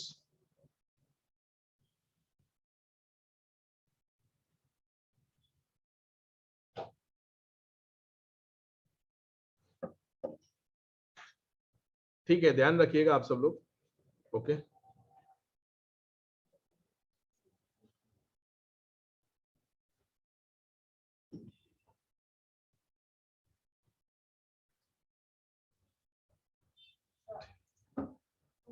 हिंदुस्तान यूनिलीवर से फॉरेन डोमेस्टिक कंपनी ऐसे की ना एक स्टूडेंट का डाउट है HUL, ठीक है, तो HUL इज बेसिकली उनका जो जेनेसिस है वो ब्रिटिश में है, मतलब ब्रिटिश कंपनी है HUL, ठीक है ना। तो HUL की सब्सिडरी कंपनी है जो इंडिया में लोकेटेड है, called HUL, Hindustan Unilever limited. तो वो तो एक सेपरेट कंपनी है, समझ में आ गया ना। सब्सिडरी कंपनी अगर इंडियन कंपनी होती है तो वो तो सेपरेट कंपनी हो गया ना। अगर आप कंपनी का रेसिडेंशियल स्टेटस हम पढ़ेंगे जब असेसमेंट ऑफ कंपनीज आता है, तो कोई होल्डिंग कंपनी मान लो फॉरेन कंपनी और उसकी सब्सिडरी कंपनी इंडियन कंपनी, तो ऐसा नहीं हुआ कि वो deem to be foreign company, समझ में आ गया। Subsidiary company and holding company at all दोनों क्या होते हैं, अलग अलग पर्सन, आ गया ना समझ में, ठीक है ना। तो HUL का कुछ इस तरह से कि उनका जो भी इंडिया में जो कंपनी है, ठीक है, वो HUL is a subsidiary company of that British company, आ गया ना समझ में। तो HUL is absolutely which company, domestic company. तो उसको जो रेट एप्लीकेबल होगा वो कौन सा होगा, डोमेस्टिक वाला। अभी क्यों सर ये नॉन डिस्क्रिमिनेशन क्लॉज क्यों डाला आपने, अभी आप थोड़ा सोचो। नॉन डिस्क्रिमिनेशन क्लॉज इंसर्ट करने के पीछे का ऑब्जेक्टिव ये है कि हम फॉरेन पर्सन को एनकरेज करना चाहते हैं कि आप इंडिया में आके बिजनेस करो। No doubt we have to require some competitive rules कि आपको डोमेस्टिक मार्केट और डोमेस्टिक प्लेयर को हर्ट नहीं करना है। आपने सुना होगा ना, कोई भी विदेशी कंपनी इंडिया में आती है तो ये पॉलिटिकल स्टेटमेंट आते रहते हैं, बोले बाहर के लोग इंडिया में आके क्या कर रहे हैं, बिजनेस कर रहे हैं, ऐसा वैसा, ठीक है ना। तो आप सिर्फ वो एंगल देखते हो ना, पर ऐसा भी तो सोचो ना कि कोई फॉरेन कंपनी लाइक HUL जैसी बड़ी कंपनी है तो कितने लोगों को एम्प्लॉयमेंट देता होगा, तो वो एंगल भी तो आपको देखना पड़ेगा ना। तो हम सिर्फ फॉरेन कंपनी को एनकरेज कर रहे हैं कि आप इंडिया में आके बिजनेस करो, at least we are treating as a domestic person, समझ में आया। तो हम आपको एट पार गिनेंगे, हम कोई डिस्क्रिमिनेशन आपके साथ नहीं होगा, और आपको जो टैक्स आपको जो पे करना है वो जो हम नॉर्मली हमारी कंपनी से लेते हैं उतना ही आपको हमें क्या करना है, टैक्स देना। That is the reason why कि हमें उनको देखना होता है। हाँ, अगर मान लो कि कोई फॉरेन कंपनी है जैसे अमेजोन है, तो अमेजोन के ऊपर कंपटीशन कमीशन ऑफ इंडिया का बहुत बड़ा उन्होंने अभी ऑडिट ट्रेल किया है, और काफी सारी पेनल्टीज आपने सुना होगा कहीं ना कहीं कि अमेजोन ने अपने कुछ प्रीफर्ड सेलर्स को ही दिया है। मैंने ग्रुप 4 में भी बताया था, अगर आपको पता हो तो, कि अमेजोन के ऊपर जो सप्लाई होता है ना गुड्स का, जो नॉर्मली जो सप्लाई होता है, एक कंपनी आप सुन देखना, कभी आपने कभी अमेजोन से मंगाया हो, Cloudtail service private limited, उसी का बिल आपको आएगा। देखा है किसी ने, क्यों ऐसा होता है, क्योंकि अमेजोन ने वो अपना प्रिफर्ड सप्लायर डाला हुआ है। अभी क्लाउड टेल के अंदर अमेजोन का होल्डिंग है। कंपटीशन कमीशन ने क्या बोला कि हमने आपको इंडिया में किस बुनियाद पे आने दिया था कि आपको इंडियन सप्लायर्स को भी क्या करनी है, अपॉर्चुनिटी देनी है। तुम अपने प्रिफर्ड सप्लायर्स को ही देते हो, इसका मतलब तो क्या हुआ, you are trying to penetrate the market, you are trying to manipulate the market. ऐसा नहीं कर सकते, ठीक है।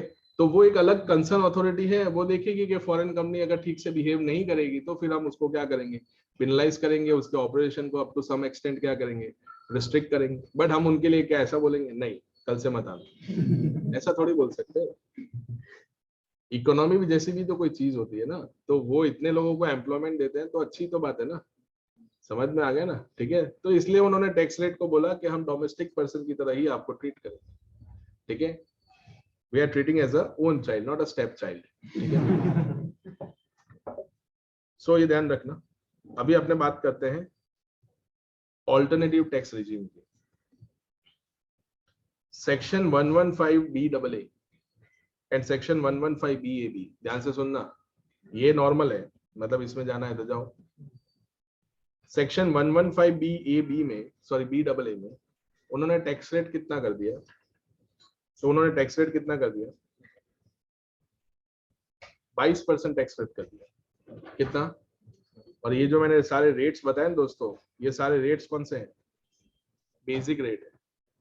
कौन से रेट है, बेसिक, मतलब इसके ऊपर सरचार्ज भी आता है। अभी यहाँ पे मैं अगर मैं सरचार्ज की बात करूं तो यहाँ पे सरचार्ज कितना आएगा, तो डोमेस्टिक कंपनी में एंड फॉरेन कंपनी, अगर आपकी इनकम 1 करोड़ से ज्यादा बट 10 करोड़ से कम हुई तो डोमेस्टिक कंपनी में सरचार्ज है 7%, फॉरेन कंपनी में कितना है, 2%। अगर आपकी इनकम 10 करोड़ से ज्यादा होगा तो डोमेस्टिक कंपनी में कितना है, 10 करोड़ से, सॉरी, और फॉरेन कंपनी में कितना है, 5।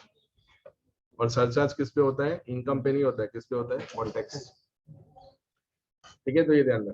बोले सर फॉरेन कंपनी ने आपने सरचार्ज का रेट क्यों कम रखा, अरे उसका बेसिक टैक्स रेट जाके देखो, 40 है और 50 है। गलती से मान लो 50 पे 12% ले लूंगा, तो 50 का और 12% 6% होता है ना, तो इफेक्टिवली तो उसका टैक्स कितना हो जाएगा 56। अभी वो 4% पे एजुकेशन सेस बाकी है, एजुकेशन एंड हेल्थ सेस, मतलब 56 के ऊपर मुझे और 4% देना, मतलब ऑलमोस्ट 58 के आसपास हो गया।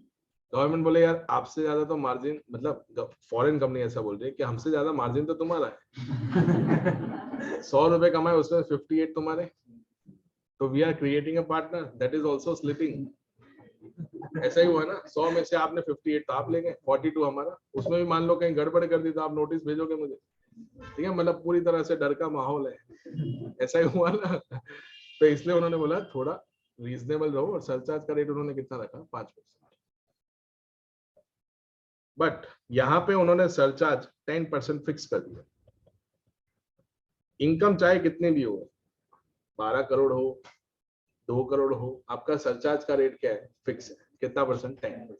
तो आप ऐड करके बताओगे तो कितना होगा 2.2, तो ये कितना हो गया 24.2, एंड 4% उस पर क्या लगेगा, सेस लगेगा, तो कितना होगा बताओ 4%।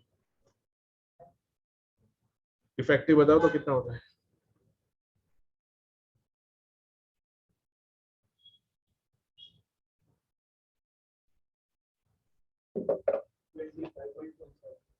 %25.17 इफेक्टिव टैक्स रेट हो रहा है, ठीक है ना। इतना आपका इफेक्टिव टैक्स रेट है। अगर आप कौन से सेक्शन में जाते हो, सेक्शन 115BAA। लेकिन जैसा अभी थोड़ी देर पहले हमने इंडिविजुअल का बात किया, तो उसमें क्या था कि अगर आपको सेक्शन 115BAC में जाना है, तो उसके लिए जो हमने आपको एक्स्ट्रा सेक्शंस के बेनिफिट दे रखे हैं वो बंद हो जाएंगे। तो सेम टू सेम उसमें भी ऐसे ही है। अगर आप सेक्शन 115BAA में जाना चाहते हो, एडिशनल डेप्रिसिएशन भूल जाओ, साइंटिफिक रिसर्च का बेनिफिट भूल जाओ, समझ में आ रहा है ना मैं क्या बोल, तो आपको कुछ स्पेसिफिक डिडक्शंस जो होते हैं वो हम आपको देना बंद कर देंगे। तो आपका टैक्स रेट कितना हो जाएगा 25%, 25.17 हो गया इफेक्टिव, समझ में आ गया। और यहाँ पे कितना है 30, पर वो बेसिक है, इफेक्टिव ज्यादा होगा। तो कहीं ना कहीं हम ऐसा बोल सकते हैं 8-9% का आपका क्या हो जाएगा, टैक्स में सेविंग हो जाएगा, अगर आप कौन से स्कीम में जाना चाहते हो, सेक्शन 115BAA। क्लियर हो गया। ये हर कई कंपनी जा सकती है, कोई रिस्ट्रिक्शन नहीं है, समझ में आ गया ना, ठीक है। वो हम बाद में अभी थोड़ी देर में स्टार्ट कर रहे हैं उसके प्रोविजन को, ये मैं सिर्फ ओवरव्यू दे रहा हूँ। Section 115BA is for the which company, कौन सी कंपनी है, न्यूली मैन्युफैक्चरिंग कंपनी, मतलब जो नई मैन्युफैक्चरिंग कंपनी होती है। तो ऑब्वियस है दोस्तों, आप सब लोगों को पता है कि मैन्युफैक्चरिंग कंपनी में सबसे बड़ी दिक्कत क्या होती है, उनको पहले ही कैश का इश्यू होता है, समझ में आ गया। तो गवर्नमेंट ने ऐसा बोल दिया कि काम करते हैं हम आपके लिए, एक पहला स्टेप हमारा ये है कि हम टैक्स रेट को बिल्कुल कम कर देते हैं।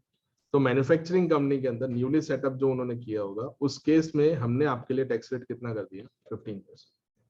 तो कोई डोमेस्टिक मैन्युफैक्चरिंग कंपनी नया स्टार्टअप होता है, और मैन्युफैक्चरिंग होना चाहिए, सर्विस कंपनी नहीं बात कर रहा हूँ, मैन्युफैक्चरिंग कंपनी होगा तो कितना टैक्स लगेगा 15, और वो भी कौन सी होनी चाहिए, एग्जिस्टिंग या न्यूली, न्यू।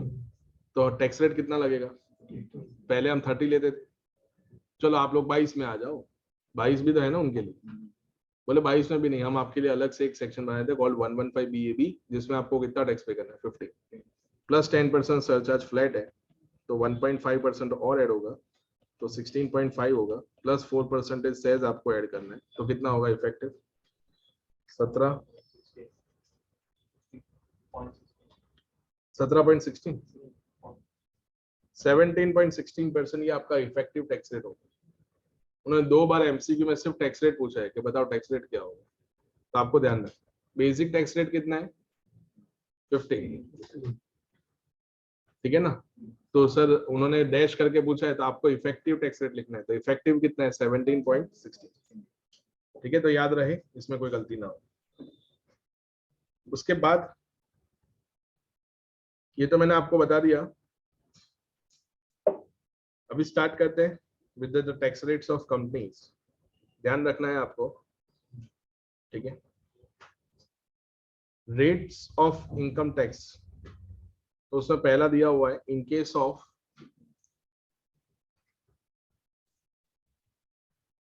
डाउट है कोई स्टूडेंट को? सर वो फाइनेंस एक्ट के topic which ever is lower वाला कॉन्सेप्ट फिर से एक्सप्लेन करो। मैं सेशन खत्म होते ही करता हूँ। ऐसे दो वो मैंने बताया ना, कभी ऐसा होगा, कभी होगा नहीं, उसके चांसेस काफी कम है।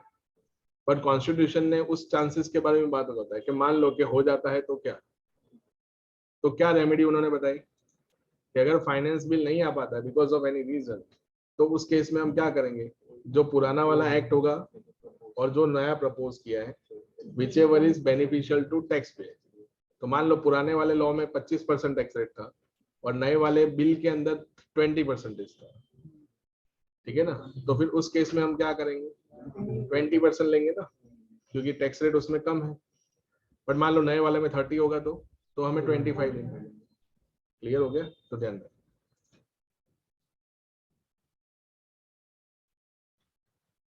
Sir is foreign company eligible for the alternative sections? वो हम डिस्कस कर रहे हैं कि फॉरेन कंपनी को क्या मिलेगा। मैंने क्या बोला, आपको फॉरेन कंपनी वर्ड यूज कब करना है, जब वो डोमेस्टिक कंपनी नहीं होता है, क्योंकि कुछ कंपनी फॉरेन कंपनीज भी क्या होती है, डोमेस्टिक। तो उन्होंने सेक्शन में वर्ड क्या लिखा है, उन्होंने सेक्शन में वर्ड क्या लिखा है, domestic company. Now in few cases the foreign company is also domestic company. समझ में आ रहा है ना? तो जब आप फॉरेन कंपनी वर्ड यूज करते हो तो हम ऐसा मान के चलेंगे कि वो अदर देन कौन सी कंपनी होगी, डोमेस्टिक कंपनी। याद रहेगा ना? तो ध्यान रखना, वो हम डिस्कस कर रहे हैं थोड़ी देर में। तो यहाँ पे देखो क्या वर्ड लिखा है, डोमेस्टिक कंपनी। तो इसमें लिखा है टोटल टर्नओवर और gross receipt for the previous year 17-18 is 400 crore. तो 25% टैक्स लगेगा। मतलब नॉर्मली कितना टैक्स रेट लगता है, 30। बट जिन कंपनी का टर्नओवर कितना है, 400 करोड़ से कम है, कितना, 400 करोड़, कौन से ईयर के अंदर, 4 साल पहले की बात करें, 17-18 के अंदर उनका अगर टर्नओवर 400 करोड़ से कम हुआ तो टैक्स रेट कितना लगेगा, 25%। ठीक है ना? ये बाय डिफॉल्ट सेक्शन की मैं बात कर रहा हूँ। अदरवाइज कितना लगेगा, 30%। तो ये तो प्रैक्टिकली कभी आना ही नहीं चाहिए एग्जाम के अंदर, क्योंकि ये बात कब की कर रहे हैं, 17-18 की कर रहे हैं। ठीक है ना? तो 17-18 में आपका टर्नओवर 400 करोड़ होना चाहिए। अभी ये सेक्शन को उन्होंने बना के छोड़ दिया, बाद में कभी भी उसको ऐसा नहीं किया कि आप टर्नओवर को आगे लाओ, कभी ऐसा किया नहीं उन्होंने। ठीक है? In case of company other than which company, इसलिए वो किसकी बात कर रहे हैं, फॉरेन कंपनी। तो यहाँ पे लिखा हुआ है क्या, ये क्या लिखा हुआ है, रॉयल्टी, और ये लिखा हुआ है FTS, fees for technical services. कितना टैक्स लगाना है आपको, 50%। तो मैं वापस पढ़ रहा हूँ, देखो, on so much of the total income as consist of royalties received from, क्या लिखा हुआ है, government or Indian concern in pursuance of an agreement made by it with the government, fees for the rendering technical services received from, क्या लिखा हुआ है, आपको समझ में आ रहा है? एक्सक्लूसिवली आप सर्विसेज किसको दे रहे हो, गवर्नमेंट को। अदर को दे रहे होंगे तो 40 लगेगा। On the balance if any, तो टोटल इनकम पे कितना लगेगा, 40। तो मान लो कि वो फॉरेन कंपनी है, वो फॉरेन कंपनी की 70 करोड़ रुपीस की इनकम, कितनी, 70।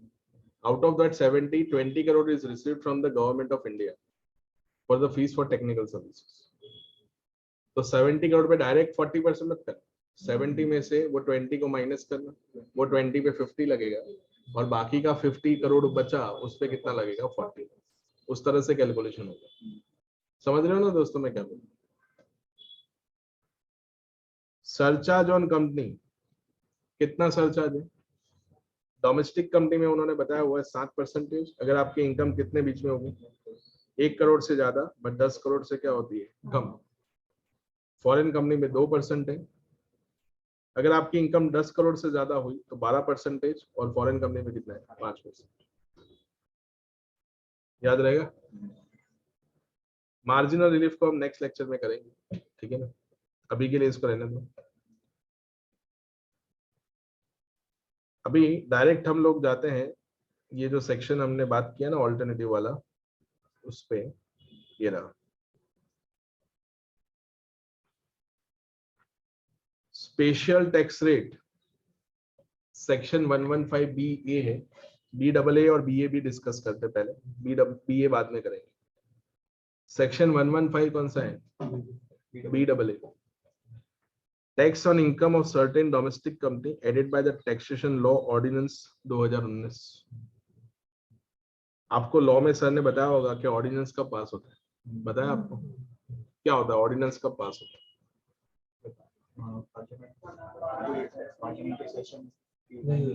Very good. नॉर्मली जब भी पार्लियामेंट सेशन में नहीं होता और हमें कुछ इमीडिएट बेसिस पे इफेक्ट लानी है तो for that we require ordinance. तो 2019 सितंबर के अंदर गवर्नमेंट ने टैक्स में कुछ इमीडिएट अर्जेंट अमेंडमेंट्स करने थे तो उन्होंने क्या पास कर दिया, ऑर्डिनेंस पास किया। कब आता है ऑर्डिनेंस? जब पार्लियामेंट सेशन में नहीं होता। अलग अलग सेशंस होते हैं पार्लियामेंट के भी, ठीक है ना। तो यहाँ पे टैक्स लॉ ऑर्डिनेंस आया था, डेट के साथ में बताया तो आपको 20/9/2019 को आया था, ठीक है। इस दिन ये ऑर्डिनेंस पास हुआ, ठीक है ना। तो वो ऑर्डिनेंस भी पार्ट ऑफ लॉ ही होता है, ठीक है। तो उसमें उन्होंने नया सेक्शन इंसर्ट किया कॉल्ड सेक्शन 115BAA। और देखो यहाँ पे क्या वर्ड लिखा हुआ है, इन शॉर्ट सेक्शन 115BAA का बेनिफिट सिर्फ किसको मिलेगा, डोमेस्टिक का। आ गया समझ में? तो ध्यान कितना परसेंट टैक्स मैंने बताया आपको, 22% टैक्स लगेगा in case of a certain domestic company. Okay, subject to the other provisions of chapter दे रखा है आपको सेक्शन 115BA एंड BAB, ठीक है। BA एक अलग सेक्शन है, वो मैंने बताया नहीं आपको, सिर्फ मैंने BAA बताया और BAB बताया, ठीक है। तो ये ध्यान रखना।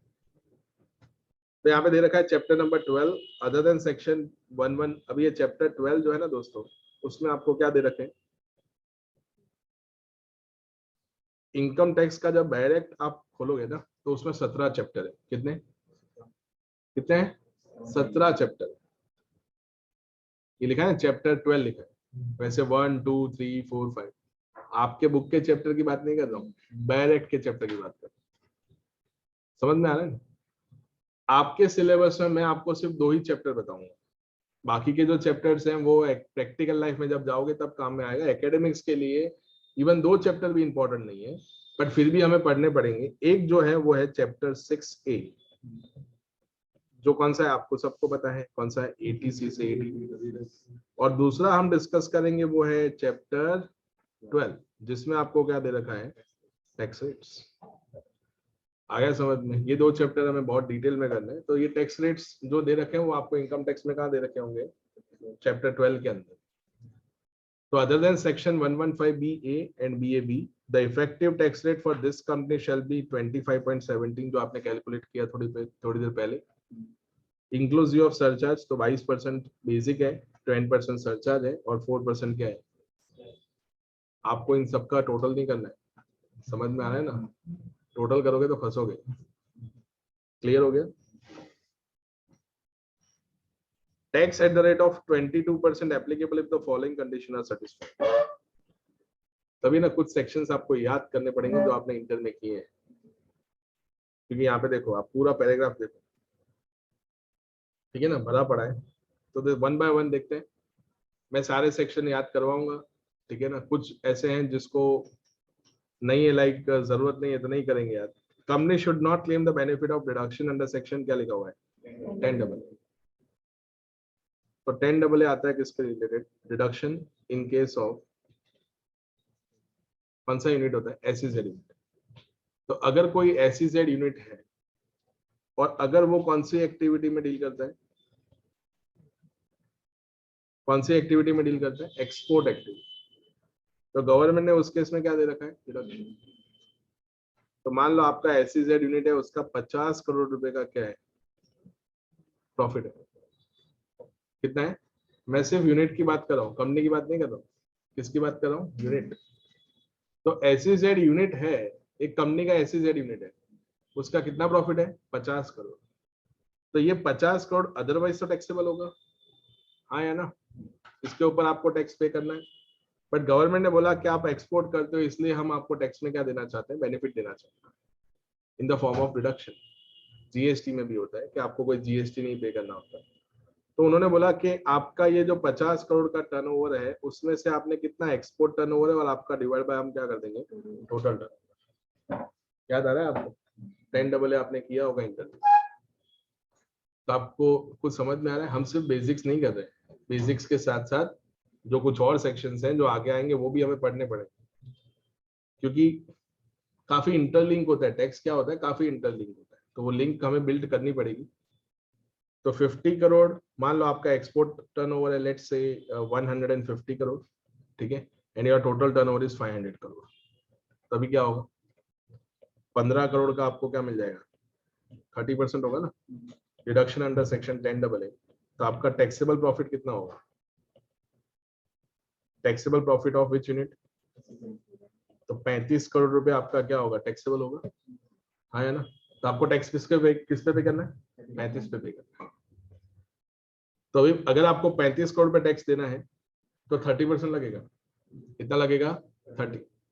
पर अगर मान लो कि आपको वो 22% वाला रेट अवेल करना है, तो ये 15 करोड़ रुपए आप भूल जाओ, आपको टैक्स किस पे देना पड़ेगा, 50 पे देना पड़ेगा। तो हम 10AA का आपको बेनिफिट नहीं देंगे।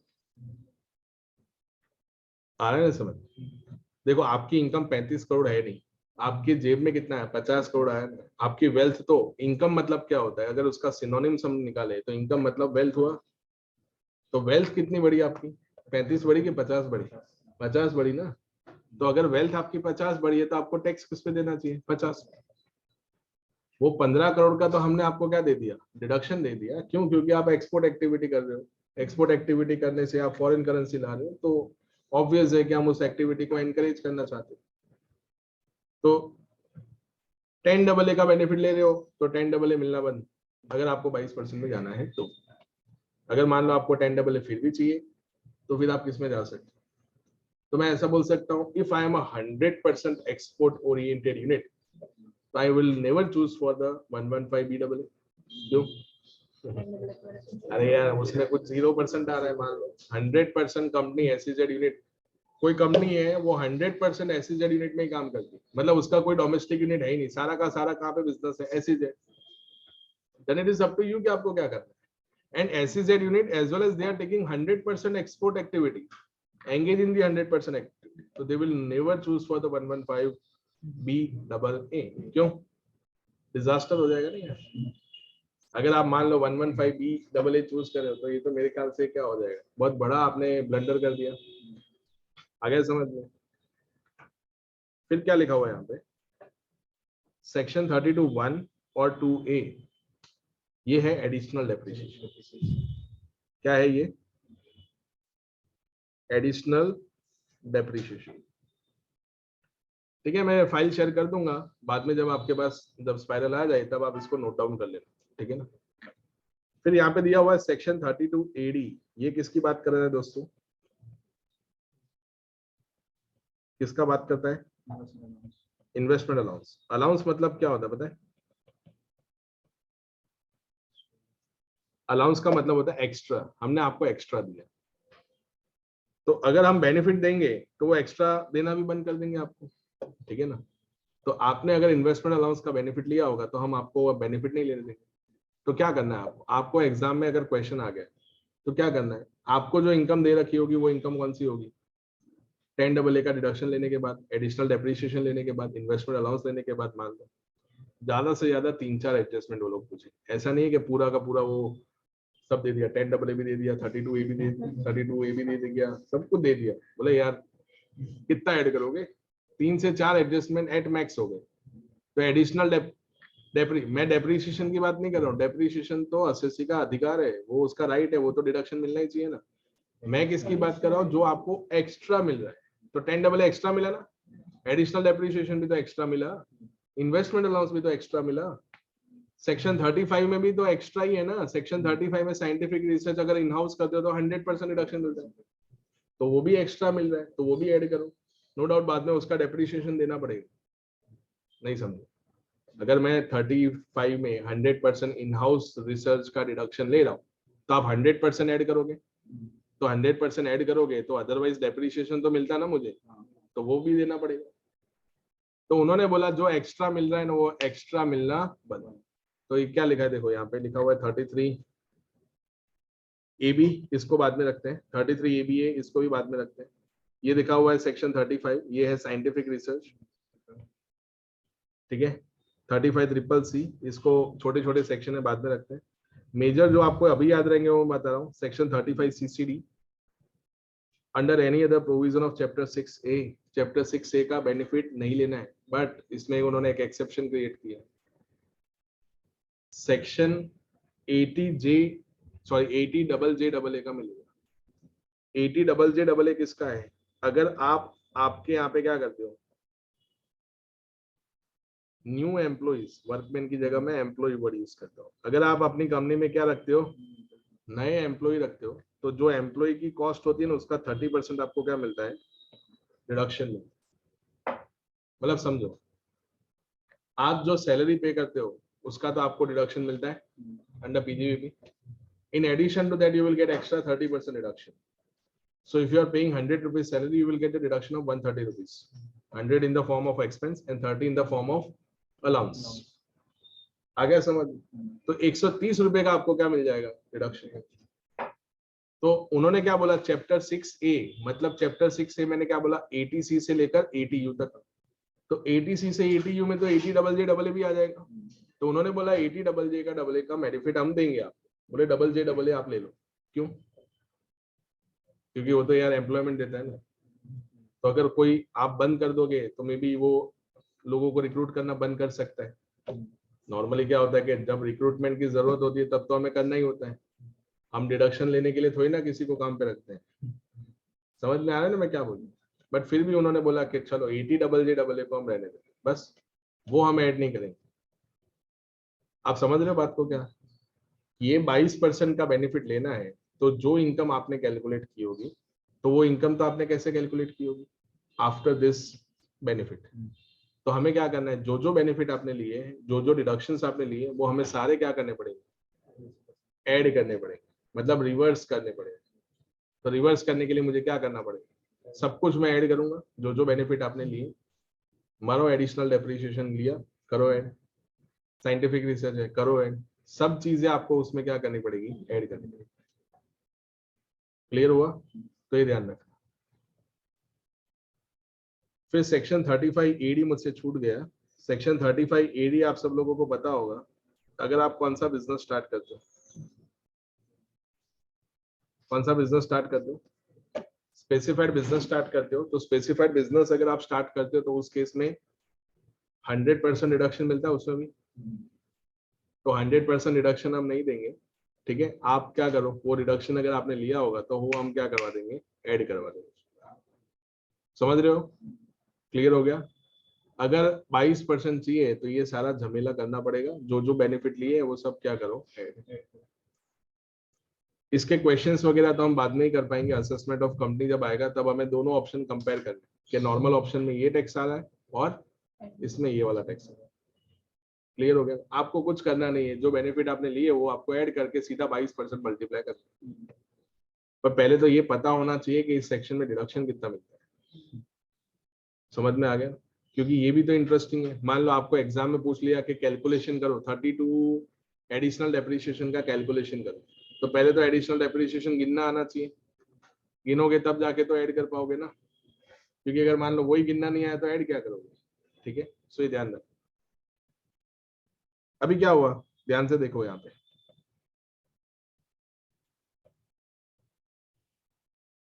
एक एग्जांपल मैं बता रहा हूँ, थोड़ा ध्यान दीजिएगा। इन द प्रीवियस ईयर 2021, मतलब पिछला साल, और आपके एग्जाम के लिए कौन सा है, 21-22। तो दोस्तों 20-21 में आपने सेक्शन 35 AD के अंदर एक डिडक्शन लिया हुआ है। वो किसकी वजह से लिया हुआ है आपने? ये आपका कौन सा बिजनेस है, स्पेसिफाइड बिजनेस। अभी हुआ क्या कि स्पेसिफाइड बिजनेस में आपने 100% डिडक्शन ले लिया। सो आपका प्रॉफिट कितना था, प्रॉफिट बिफोर डिडक्शन, तो वो था आपका 20 करोड़, और आपका डिडक्शन जो था अंडर सेक्शन 35 AD वो आपका था मान लो 35 करोड़। तो ऑब्वियस है कि ये क्या आएगा, लॉस आ गया। कितना लॉस आ गया, 15 करोड़ का आपका लॉस आ गया। 20 करोड़ रुपए आपकी इनकम थी बिफोर डिडक्शन, और डिडक्शन आपने लिया तो आपकी लॉस कितना आया, 15 करोड़। तो आपने इंटरमीडिएट लेवल पे सीखा होगा कि स्पेसिफाइड बिजनेस का जो लॉस होता है, याद आ गया सबको? स्पेसिफाइड बिजनेस का जो लॉस होता है वो सिर्फ और सिर्फ किसके सामने सेट ऑफ होता है? स्पेसिफाइड बिजनेस की इनकम के सामने ही हम क्या कर सकते हैं, उसको सेट ऑफ कर सकते हैं। अग्री करते हो सब लोग? तो अभी ये लॉस तो आपने क्या कर दिया होगा, कैरी फॉरवर्ड कर दिया होगा। कितना लॉस आपने कैरी फॉरवर्ड किया होगा? 15 crore. Now this X limited, let's say X limited wish to opt for the benefit of section 115 BAA। ये BAA में जाना चाहते हैं, तो BAA में जाओगे तो उन्होंने बोला 35 AD का बेनिफिट नहीं लेना है। कंपनी बोले हमने लिया भी नहीं है इस साल। गवर्नमेंट बोले ऐसा नहीं, आपने लिया है, 15 करोड़ दिख रहा है, दिख रहा है ना। अभी मान लो कि उसकी जो इनकम है, इनकम वो स्पेसिफाइड वाली इनकम होगी ना, मान लो। तो स्पेसिफाइड बिजनेस में से इनकम कितनी हुई है उसको? 40 करोड़। उसमें से ये 15 करोड़ माइनस कर दिया, तो अभी क्या बोल रहा है? 25 करोड़ पे मैं कितना दूंगा? 22%। गवर्नमेंट बोले ऐसा नहीं करोगे आप, ये नहीं हो सकता। क्यों? क्योंकि ये तो इनडायरेक्टली आपने 15 करोड़ का क्या ले लिया, रिडक्शन तो ले लिया ना। तो अभी ये जो लॉस आपका कैरी फॉरवर्ड हो रहा था, इसको हम क्या कर देंगे? लैप्स कर देंगे। समझ में आ गया? तो ये लॉस आपका क्या हो जाएगा? लैप्स। ये बेनिफिट आप नहीं ले सकते। तो अभी आपको 22% किसका करना है? 40 करोड़ का 22% करना है। 15 करोड़ का लॉस आप नहीं सेटअप कर सकते। डिडक्शन इस साल का, पिछले साल का, उसके आगे इसके साल का कोई भी डिडक्शन नहीं मिले। तो अगर कोई लॉस ऑन अकाउंट ऑफ किसकी वजह से आता है फ्रेंड्स? अगर कोई लॉस किसकी वजह से आता है? On account of this section, तो इन दैट केस वो लॉस सारे के सारे क्या हो जाएंगे? लैप्स। लाइक आप बात करो अनएब्सॉर्ब्ड डेप्रिसिएशन, सुना होगा अनएब्सॉर्ब्ड डेप्रिसिएशन। तो अनएब्सॉर्ब्ड डेप्रिसिएशन आया on account of additional depreciation, तो वो एडिशनल डेप्रिसिएशन तो भी क्या करना पड़ेगा? लैप्स करना पड़ेगा। अनएब्सॉर्ब साइंटिफिक रिसर्च एक्सपेंडिचर, आपका प्रॉफिट इतना सफिशिएंट नहीं था कि वो साइंटिफिक रिसर्च के पूरे एक्सपेंडिचर को एब्सॉर्ब कर सके, तो वो सारे एक्सपेंसेस हमें लैप्स करवाने पड़ेंगे जो आपने पहले फिर ले लिया। समझ में आ गया? तो आपको ऐसा लग रहा होगा ना कि सर ये ऑर्डिनेंस पास करके तो हमारा काम बढ़ा दिया इन लोगों ने। एक तो पहले तो सेक्शन का डिडक्शन दो, डिडक्शन देने के बाद वो लोग बोले अभी ऐड करो, ऐड करने के बाद टैक्स गिनो कि अभी किसमें ज्यादा आ रहा है। तो ये तो अपना ही काम बढ़ गया ना यार। नई ऑर्डिनेंस पास किया हुआ था तो हमें सिर्फ क्या पढ़ना था? 35 AD।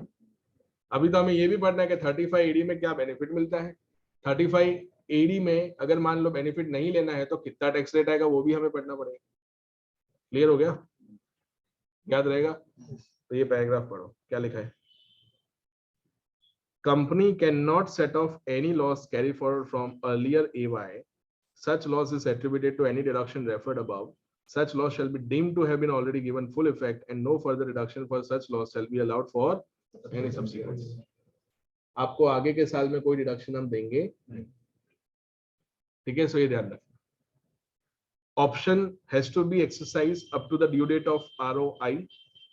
ठीक है, कब तक आपको उस ऑप्शन को एक्सरसाइज करना पड़ेगा? रिटर्न ऑफ इनकम तक, जब आप ROI फाइल करते हो तब तक। Once option has been exercised for any previous year, it cannot be subsequently withdrawn for the same or any other previous year. एक बार आप 115 BAA में आ गए तो पूरी तरह से आ गए। फिर आप बोले मजा नहीं आया, तो बोले यार मजा नहीं आया मतलब क्या? अभी आपको इसी में रहना पड़ेगा। और मान लो अगर उन्होंने ऑप्शनल रखा होता कि एक बार BAA में आओ, दूसरी बार वापस उसमें चले जाओ, तो हमें रिवाइवल पढ़ना पड़ता। रिवाइवल मतलब वो जो लैप्स करवाया था उसको वापस रिवाइव करो, हाँ या ना? वो लैप्स और उसकी इफेक्ट देनी पड़ेगी वापस, वो तो कितना कॉम्प्लेक्स हो जाएगा। गवर्नमेंट बोले स्टूडेंट को तो समझना होगा, तो समझेंगे, हम कैसे समझेंगे? पहले हम तो समझ ले। तो अभी रिवाइवल क्लॉज को उन्होंने क्या बोले, ये सब हम नहीं कर सकते। ये तो इसमें ही है कि ये लो तो इतना, वो लो तो इतना। समझ में आ गया ना? मतलब 22% में कौन आना पसंद करेगा? आप ही बताओ, 22% में कौन आना पसंद करेगा? जो इन सारे सेक्शन का बेनिफिट लेता ही नहीं है। जो 10AA का लेता होगा, जो 35 AD का लेता होगा, जो 35 का लेता होगा, वो मुझे नहीं लगता कि 22% में आना पसंद भी करेगा, क्योंकि इन एनी केस उसका जो टैक्स होगा ना वो 30% वाले में ही कम आएगा। किसी को आप बताओगे ना कि देखो इसमें 30 देना है और इसमें 22 देना है, तो वो तो क्या बोलेगा? बोले यार इतना नहीं आता, 22% ले लो। इतना तो आप समझ ही सकते हो, 22% ही तो लेना है, 30 है और 22 है, 22 ले लो यार, ये तो क्या क्वेश्चन हुआ आपका। बट आपको भी पता है कि 22% के लिए आपको क्या करना है? वो 30% विथ लेस इनकम है और ये 22% विथ हाई इनकम, क्योंकि डिडक्शन आप नहीं दोगे तो इनकम तो क्या होगी, बढ़ेगी। याद रहेगा। अगर कोई companies which opt for section 115 BAA shall not be required to pay minimum alternate tax MAT, मतलब ये मिनिमम अल्टरनेट टैक्स आता है, वो हम असेसमेंट ऑफ कंपनीज में देखेंगे। और दूसरा इसका बैटरी चला गया। दूसरा, सरचार्ज का रेट क्या रहेगा, फिक्स रहेगा। कितना फिक्स रहेगा, 10%। इतना याद रखना। अभी कोई डाउट हो तो मुझे पूछ लो। Any doubts?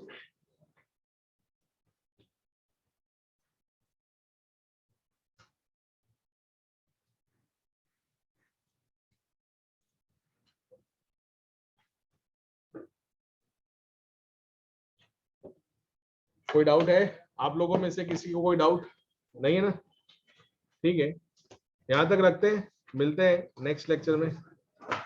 तब तक के लिए goodbye and take care.